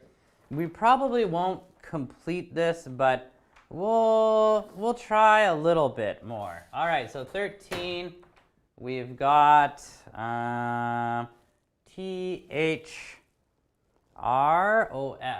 Okay, this one's kind of easy. This one, short, right? I am short, like Tom Cruise. Tom Cruise is also short. All right, let's take a look at 14. 14 is nice and easy because it's a three-letter word. We've got wool. Obviously, that's low, right? Low. What could I say for low? An example sentence. Maybe he is too low to the ground. So maybe he's like laying down or something. Okay, 15. Maybe a harder one. Oh, God. Okay. ATUBULEIF.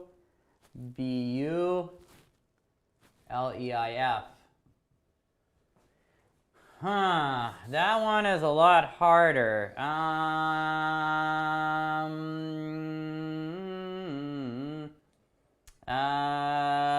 Beautiful. Yeah. Okay. Beautiful. There we go. All right. I don't know. What is beautiful? Vancouver is quite beautiful. Vancouver is a beautiful looking city. I have many problems with Vancouver, but it is a very beautiful city. Let's take a look at 16. All right, glon. Okay, that's pretty easy. It's long. Again, the shorter ones are really easy to guess, right? He talked for a long time. He talked for a long time. Okay, let's take a look at 17. Lube. Looks like blue to me. Again, pretty easy. The ocean is usually blue. Sometimes it isn't, but usually. Okay, 18. Should be another easy one. When? New. I want a new car. Everybody does, right? 19. We hit. We hit. Height. Height. What could I say about height? Maybe, what is his height? Like how, basically it's the same question as like how tall is he, right? 20, tripet. Okay, pretty.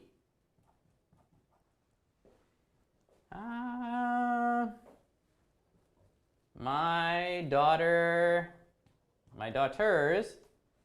and wife are pretty. Of course they are, right?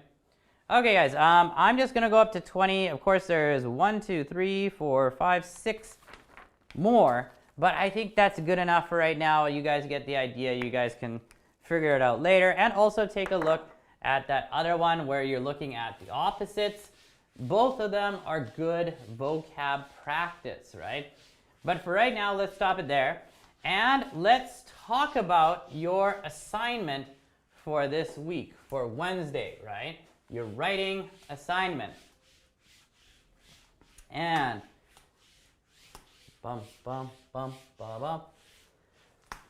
there we go. So your writing assignment this week, give me a second. Just got to find the actual sheet. And we do have an example here.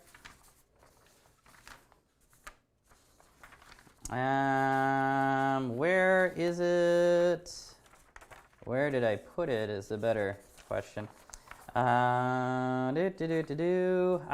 Okay. So, like I said before, your assignment, whoops, I should have taken my mask off. That looks kind of weird, right? But must be careful. Anyhow, your assignment for this week is called sales pitch, like I had mentioned earlier. So it says, this week you are tasked with promoting or pitching a common product of your choice that already exists. You must use the language of advertising and various modal verbs to describe the product and explain why it is so special and necessary. So basically, I want you guys to imagine that you are making a sales pitch to some customers, right? Maybe try to imagine like a TV commercial. As mentioned above, the grammar focus is modal verbs. For example, you can say, with this product, you can do anything. You must have this. It will change your life. Your sales pitch must be between 3 paragraphs and include at least 5 modal verbs. You must also implement at least 8 adjectives to make your product sound even more appealing. You should say what the product is, a description of the product, how it is used, why it is useful, why it is the best product in the world, right? Now, in my opinion here, it says just 3 paragraphs, but I think it would be better just to make a standard 4 or 5 paragraph assignment, right? 3 paragraphs is okay, that's sufficient, but my opinion 4 or 5 is best, and I will probably do that when I provide you guys with a model of this, right? But we have another model to take a look at. So let's take a look at this one here. It says slap shop, but honestly, it shouldn't say slap shop, it should say slap chop, but that's okay. Now, you could watch the actual video of this, which is quite entertaining. It is at the URL, the address here, https://www.youtube.com/yada yada. So go check that out if you want to watch the original commercial done by this guy called Vince, who is very good at selling products. He's kind of famous for being a master salesman. And he used to be in a lot of infomercials. Infomercials are usually those kind of late night commercials that you see at 12 o'clock where they're trying to pressure you to buy a certain product, right? So anyhow, let's read over this and see how Vince sells the slap chop. So he says here, you're going to be in a great mood all day because you're going to be slapping away your troubles with the slap chop. Now, look, here's a potato. 1 slap, you got big chunks for stew. 2 slaps, home fries in a second. And look at this, when you add a mushroom, the more you do it, the finer it gets. You don't have to switch any blades. Now, you love salad, you hate making it. You know you hate making salads. That's why you don't have any salad in your diet. Watch this 1 slap. Salad. I love pizza too, but once in a while, get the veggies in. At least throw it on top of the pizza. You're going to change your eating habits. Soup, coleslaw, stuff we want. 5 seconds, 4 or 5 seconds, it's done. This tuna looks boring. Stop having a boring tuna, stop having a boring life. Add this tuna. Putting it in like this now, you're going to have a nice tuna salad. Look at this, you're going to have an exciting life now. Look, here's a hard-boiled egg. 1 chop, you add the pickle, you add the green onion. And what you can do is mix things together. Add the ham, and you're going to love this. You don't have time to make breakfast, breakfast to go. You're going to love my nuts. Watch this. Almonds, walnuts. Comes with a cover, so you can do everything in the cover. All right, or you can do it on the board. Whatever you like. So easy, 1 finger. If I can do it with 1 finger, you guys can do it with your whole hand. Kids can do it. You know what they charge at the ice cream store? $1 for toppings at the ice cream store. Add a couple of cookies if you want, so you can make it for 10 cents. Stop throwing your money away. You know, not only nuts, but what about fruit? Put a mango. Look at that. Isn't that beautiful on your ice cream? Okay, so this is just like a fun example, right? It's not the example of what you guys need to make, but it's kind of just for fun. So guys, what I think you guys need to do, what I would like to prepare for you is a 5-paragraph model. of a product that I will be pitching to you. Now, first things first, when you're doing this, you need to think of a product. What are you going to be selling? Now, in my opinion, it could be a product, like an item, or it could be a service. So I think for you guys, what you guys should think about is, well, maybe it depends on where you are, but if you're in Canada and you're from Brazil, or you're from Japan, or you're from Korea, or Vietnam, or Chile, or Argentina, wherever you're from, think about products in your country versus Canada. Are there any products from your country that you think are better than their Canadian counterpart, or you think would sell well in Canada?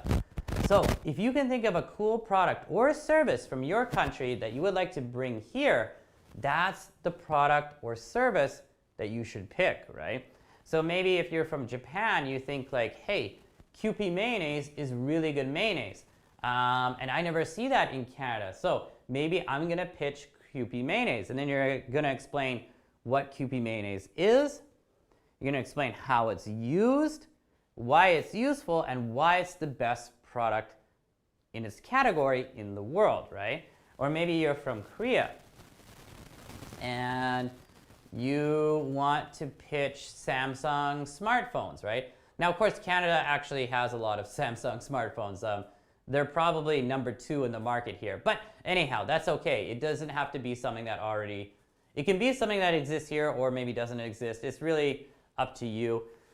So yeah, anyhow, so yeah, you think of, I don't know, the Galaxy S10 or something like that, right? And then you explain what it is and how it's useful, blah, blah, blah. Or maybe you're from Brazil and you miss Brazilian food, right? I don't know the name, but there's this one Brazilian kind of snack.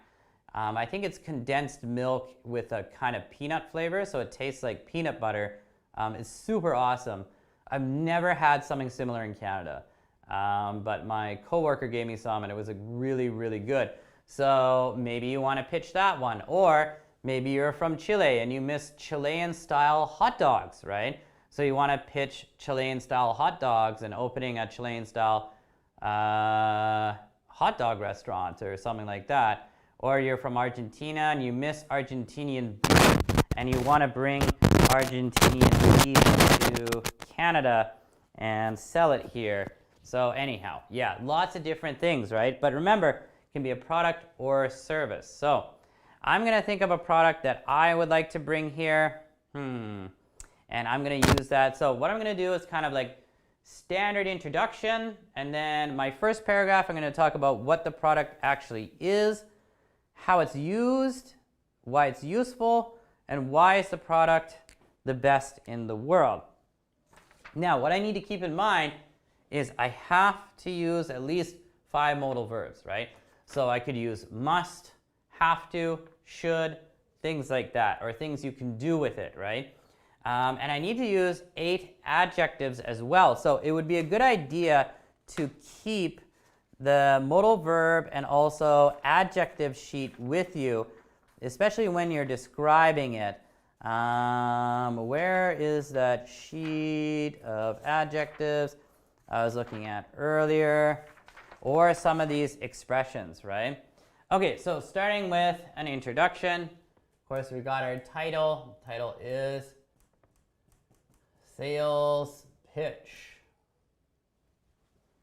Let me think of a great product.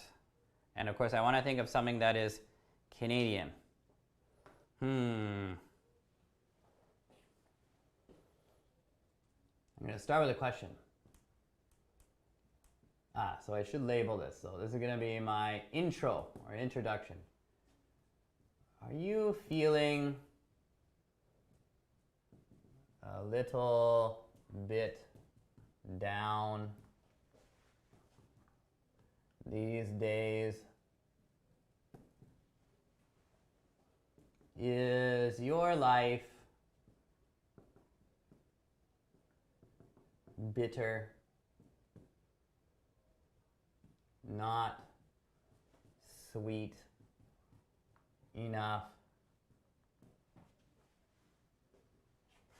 Now, what else? I want to use some modals here. Or an interesting expression. That'd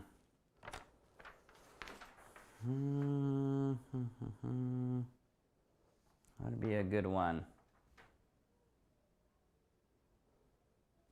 Really feeling bitter. And bitter was one of our words, I think. Not sweet enough. Are you feeling a little bit down these days? Is your life better? Not sweet enough. What else do I want to say? I want to use a modal here.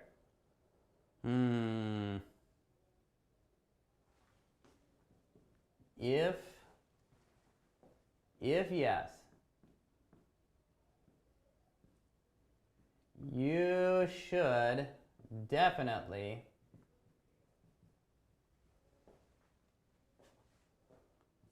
sweeten.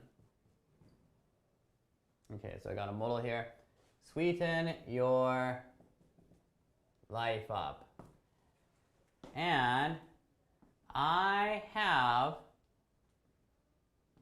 just the thing for you.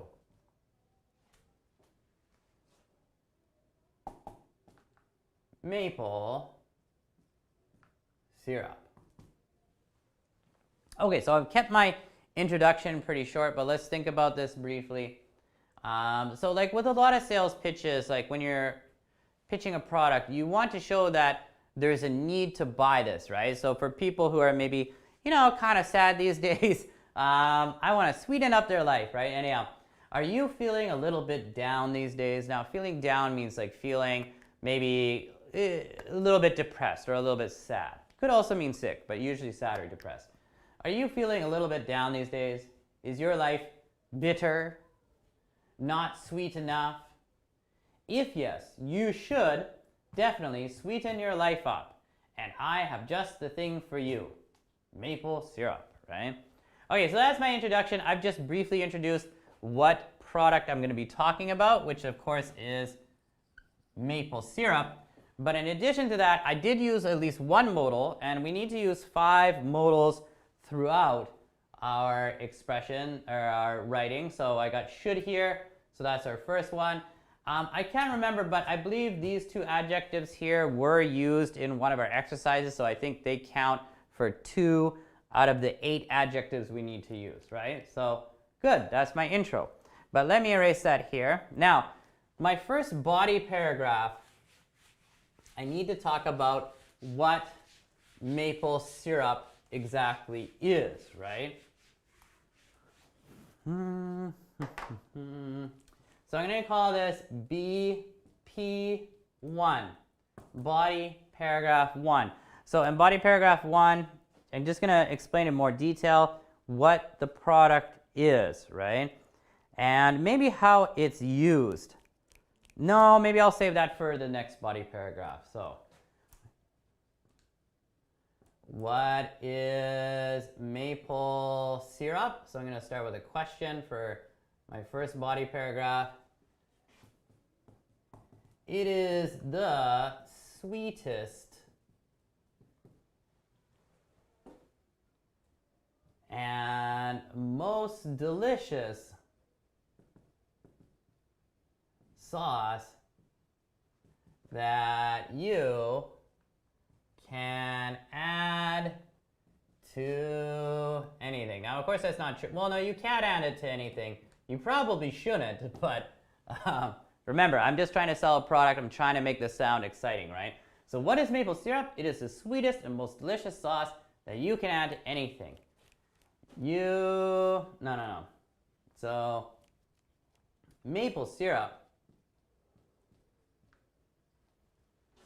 comes from trees that are specifically grown in Canada to produce this sweet sauce.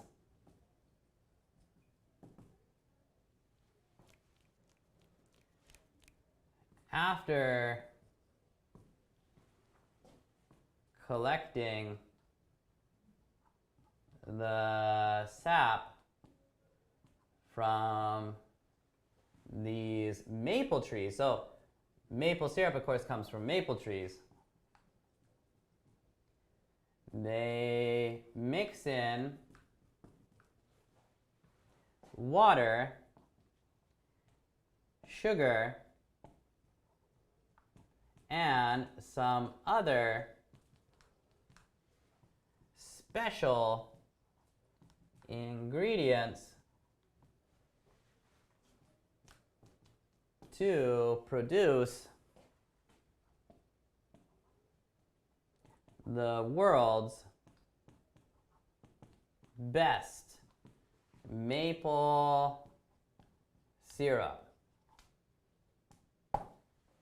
Now I need to use some more adjectives, and I need to definitely use some more modals, right? You have to try it. You have to try it. And what else could I say here?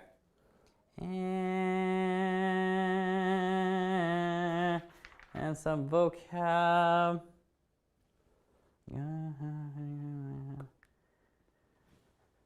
You have to try it because at our prices, so have to, there's our second modal. It is a steal. So I've used one expression as well. So that's our third one. Okay, so I've explained what the product is. I'll probably talk about it in a bit more in following paragraphs, but that's good enough for this one here. Now, so let's think about it. What is maple syrup? So I'm asking a question. It is the sweetest and most delicious sauce that you can add to anything. Maple syrup comes from trees that are specifically grown in Canada to produce this sweet sauce. After collecting the sap from these maple trees, they mix in water, sugar, and some other special ingredients to produce the world's best maple syrup. You have to try it because at our prices, it is a steal. Okay, good enough, right? So let's get into our third paragraph where I'm going to talk about how it is used or why it's useful, right? So maybe both of these. So let me erase this here.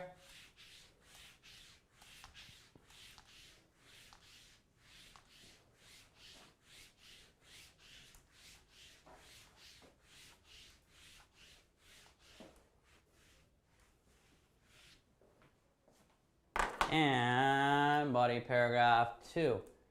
So what am I talking about here? Of course, I'm talking about how it is used. So maple syrup is most often put on pancakes. Try it out, and you will discover a whole new world of flavor. But that's not all. Now, the thing I want to keep in mind here is I'm making a sales pitch, but generally when you're writing, you don't want to start words with things like and or but. So in conversation, this is okay because I'm imagining that I'm saying this, but in writing, it would be better to replace but with however, to be honest. However, that's not all. What else could there be, right? You can put it on anything.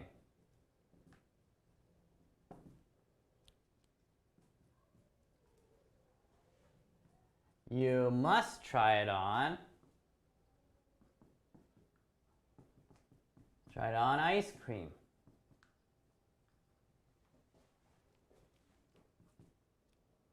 Or you might want to put, okay, so might, must, you might want to put it on eggs.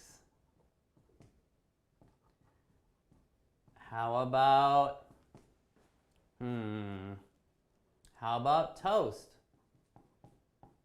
Why not? Right? It will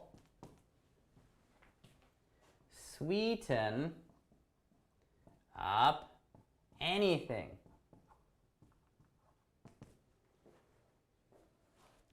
Now I need to use some, now I got, okay, 1, 2, 3, I think I've almost used all the modals required, but I haven't used a lot of our expressions. Now, you could, now another sheet you could use here, which I just introduced briefly but didn't go over in much detail, was the brand personality traits. Oh, delightful. If you want to have a cheerful, delightful,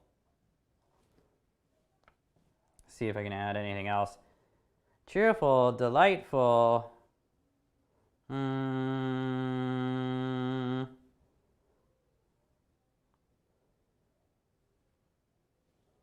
and definitely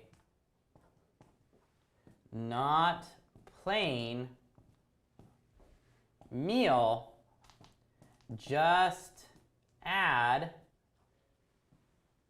maple syrup. Okay, so let's think about body paragraph 2 again. Maple syrup is most often put on pancakes. Oh wait, why did I put a question mark here? Try it. Yeah, period. Sorry, my mistake, guys. Maple syrup is most often put on pancakes, period. Try it out and you will discover a whole new world of flavor. However, that's not all. You can put it on anything. You must try it on ice cream. So I use must here, so there's another modal. Or you might want to put it on eggs. How about toast? Why not? It will sweeten up anything. If you want to have a cheerful, delightful, and definitely not plain meal, just add maple syrup. I'm going to add one more thing here. Breakfast, lunch, or dinner, maple syrup is always a delicious and sweet addition. Okay, so I'm really pushing maple syrup. And of course, that's what you want to do when you are trying to sell your product or sell your service. You want to keep pushing, pushing, pushing, and adding pressure, because that's what a sales pitch is all about. You're trying to push this product or push this service on people, right? You're trying to sell it, right? Because it's going to change their lives. Anyhow, so I'm going to erase body paragraph 2, guys, and we'll talk about the last body paragraph. Now, last body paragraph, I'm probably going to talk about why it's the best in the world, right?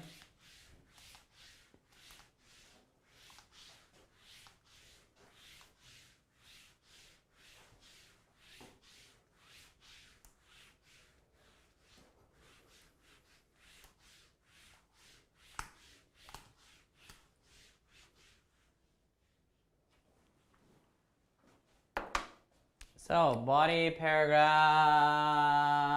3. Okay, so for body paragraph 3, I'm going to talk about other sources of maple syrup, but now, there are many different kinds of maple syrup on the market. But they are all trash. And trash is another word for garbage. Yeah, they're all trash. If it isn't Canadian, you are getting ripped off. So ripped off is another one of the expressions. You are getting cheated. Canadian maple syrup. Canadian maple syrup comes from the world's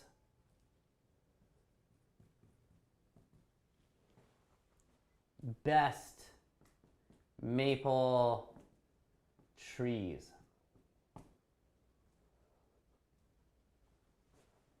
In addition to that,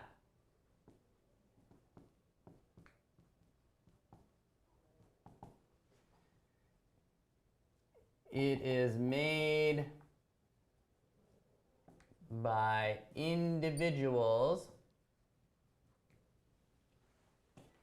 who have been making maple syrup for over 200 years. Okay, now I'm going to stop there for a second here. So I'm trying to explain in my third body paragraph, like, why buy Canadian maple syrup, right? Because actually there's lots of maple syrup from around the world, right? And lots of competition. But yeah, there are many different kinds of maple syrup on the market, but they're all trash, right? They're all garbage. If it isn't Canadian, you're getting ripped off. You're getting cheated. Canadian maple syrup comes from the world's best maple trees. In addition to that, it is made by individuals who have been making maple syrup for over 200. Made by individuals sounds a little bit weird. It's made by families.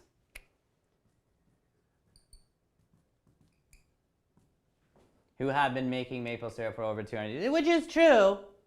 Maple syrup started in Canada, first produced in Canada with the finest maple trees, right? And it's been an industry that has existed in Canada for longer than Canada's been a country, because Canada technically only became a country in 1867, right?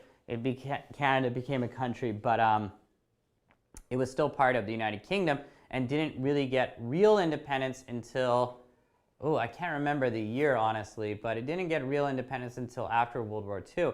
But so anyhow, maple syrup has been produced by these families in the, usually in Quebec and Ontario, for longer than Canada has been a country. So there's a very long tradition of making maple syrup.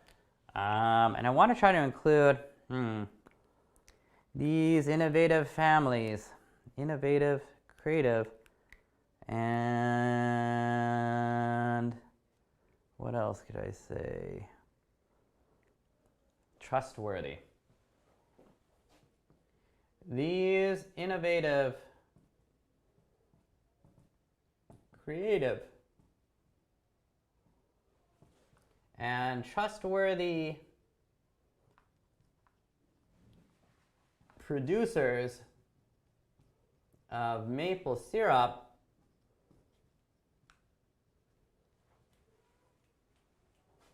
can and will surprise you with the world's best maple syrup.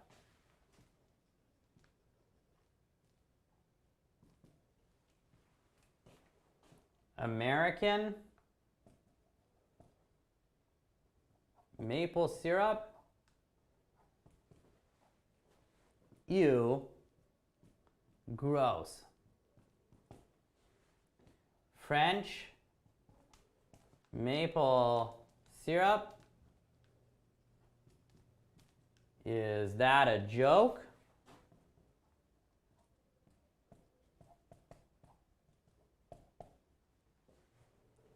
Only Canadian maple syrup will cure you of your depression.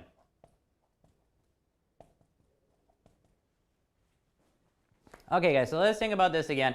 Now, again, remember the point of body paragraph 3 is to talk about why it's the best, right? So yeah, there are many different kinds of maple syrup on the market, but they're all trash. If it isn't Canadian, you're getting ripped off. Canadian maple syrup comes from the world's best maple trees. In addition to that, it's made by families who have been making maple syrup for over 200 years.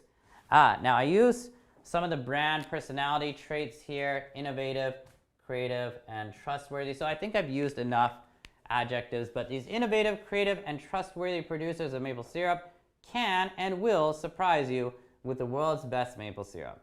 American maple syrup? Ew, gross. French maple syrup? Is that a joke? Only Canadian maple syrup will cure you of your depression, right? Because it's gonna sweeten up your life and make your life so much better, right? Okay, so I'm gonna erase this here. And of course, we need to look at a conclusion, right?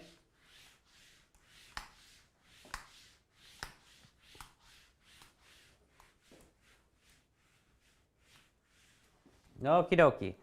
So our conclusion here.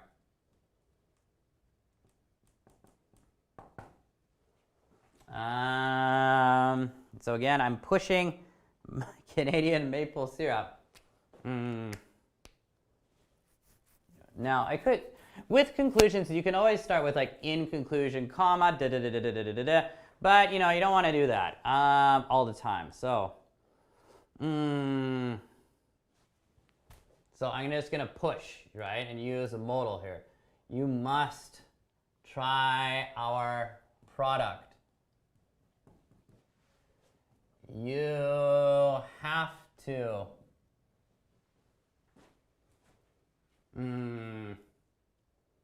experience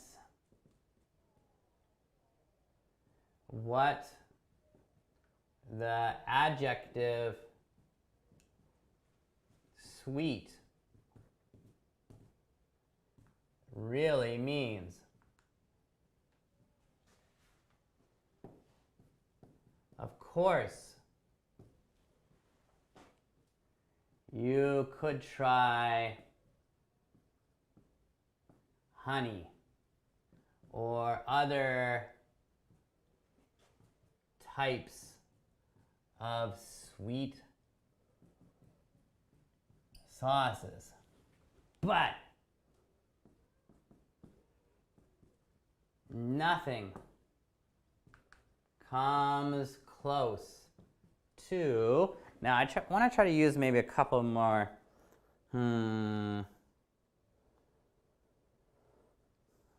Classic. Nothing comes close to the classic, delicious, life-changing. And what else could I add here? Classic, delicious, life-changing, unique, yeah, and unique flavor of our traditional maple syrup.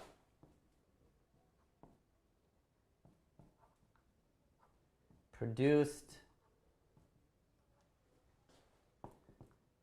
in the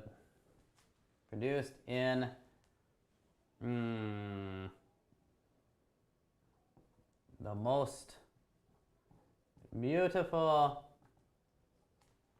country in the world, Canada. Nah. Stop it there. Okay, I want to add more here, but you must, yeah, okay, so must, use another modal. You must try our product.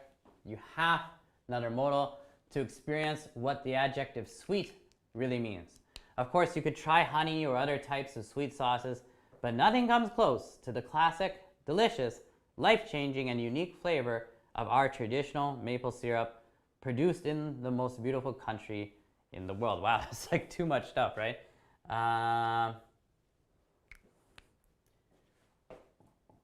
Don't wait. Try it today and experience life to the fullest.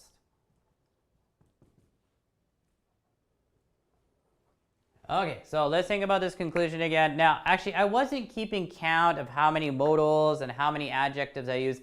I believe I used more than 5 modals though. And I think I've used about 8 adjectives throughout this, right? So anyhow, yeah, you must try our product. You have to experience what the adjective sweet really means. Of course, you could try honey or other types of sweet sauces, but nothing comes close to the classic. So these are some of the other adjectives. So classic, delicious wasn't there. Classic, delicious, life-changing, and unique flavor of our traditional maple syrup produced in the most beautiful country in the world. Don't wait, try it today and experience life to the fullest. Now, experience life to the fullest means like, enjoy life to the maximum, right? More than you can enjoy with other sauces, right? Now, you have to keep in mind that a lot of what I'm writing in today's model, it's kind of a joke. I don't actually believe that maple syrup is going to change your life or, make things a lot better for you in the future. But that's the whole thing. That's the idea of this product. You are pitching a product. You need to exaggerate a lot, and you need to try to sell your product. You have to make it sound as good as possible. So it's okay to be kind of a little bit ridiculous, right? And make this sound much better than it actually is. So whether you're talking about Brazilian cheese that you want to sell in Canada, or Korean smartphones or cars, or Japanese mayo or cars, or Chilean hot dogs, or whatever product it is, you want to really exaggerate and you want to make it sound like, this is the best product ever and you need to try it, right? You have to have this in your life, because if you don't have it in your life, you're going to die or something like that, right? So that's why I was writing in a lot of what we call hyperbole or exaggeration. All right, guys, so I hope this model helps you out, though. I'm going to erase it off the board, and we have some extra time. There was one exercise that I skipped. Of course, we don't have time to do that exercise, but maybe I can explain it just in case you want to do it at home. And then I think we'll finish today's lesson. But the other exercise I skipped. But yeah, one more thing. So along with the sales pitch, I recommend for the vocab, the 2 sheets you want to have around are the brand personality traits. That's where I took a lot of the adjectives from. But also the shopping vocabulary expressions and phrases one, because I used 2 expressions from here. I used it's a steal and I used rip-off. So that's pretty good stuff too. Now, in addition to that, of course, you probably also want to keep your modals grammar explanation sheets handy, because you want to use your modals. But yeah, anyhow, that's what you need. So what was the other one I skipped?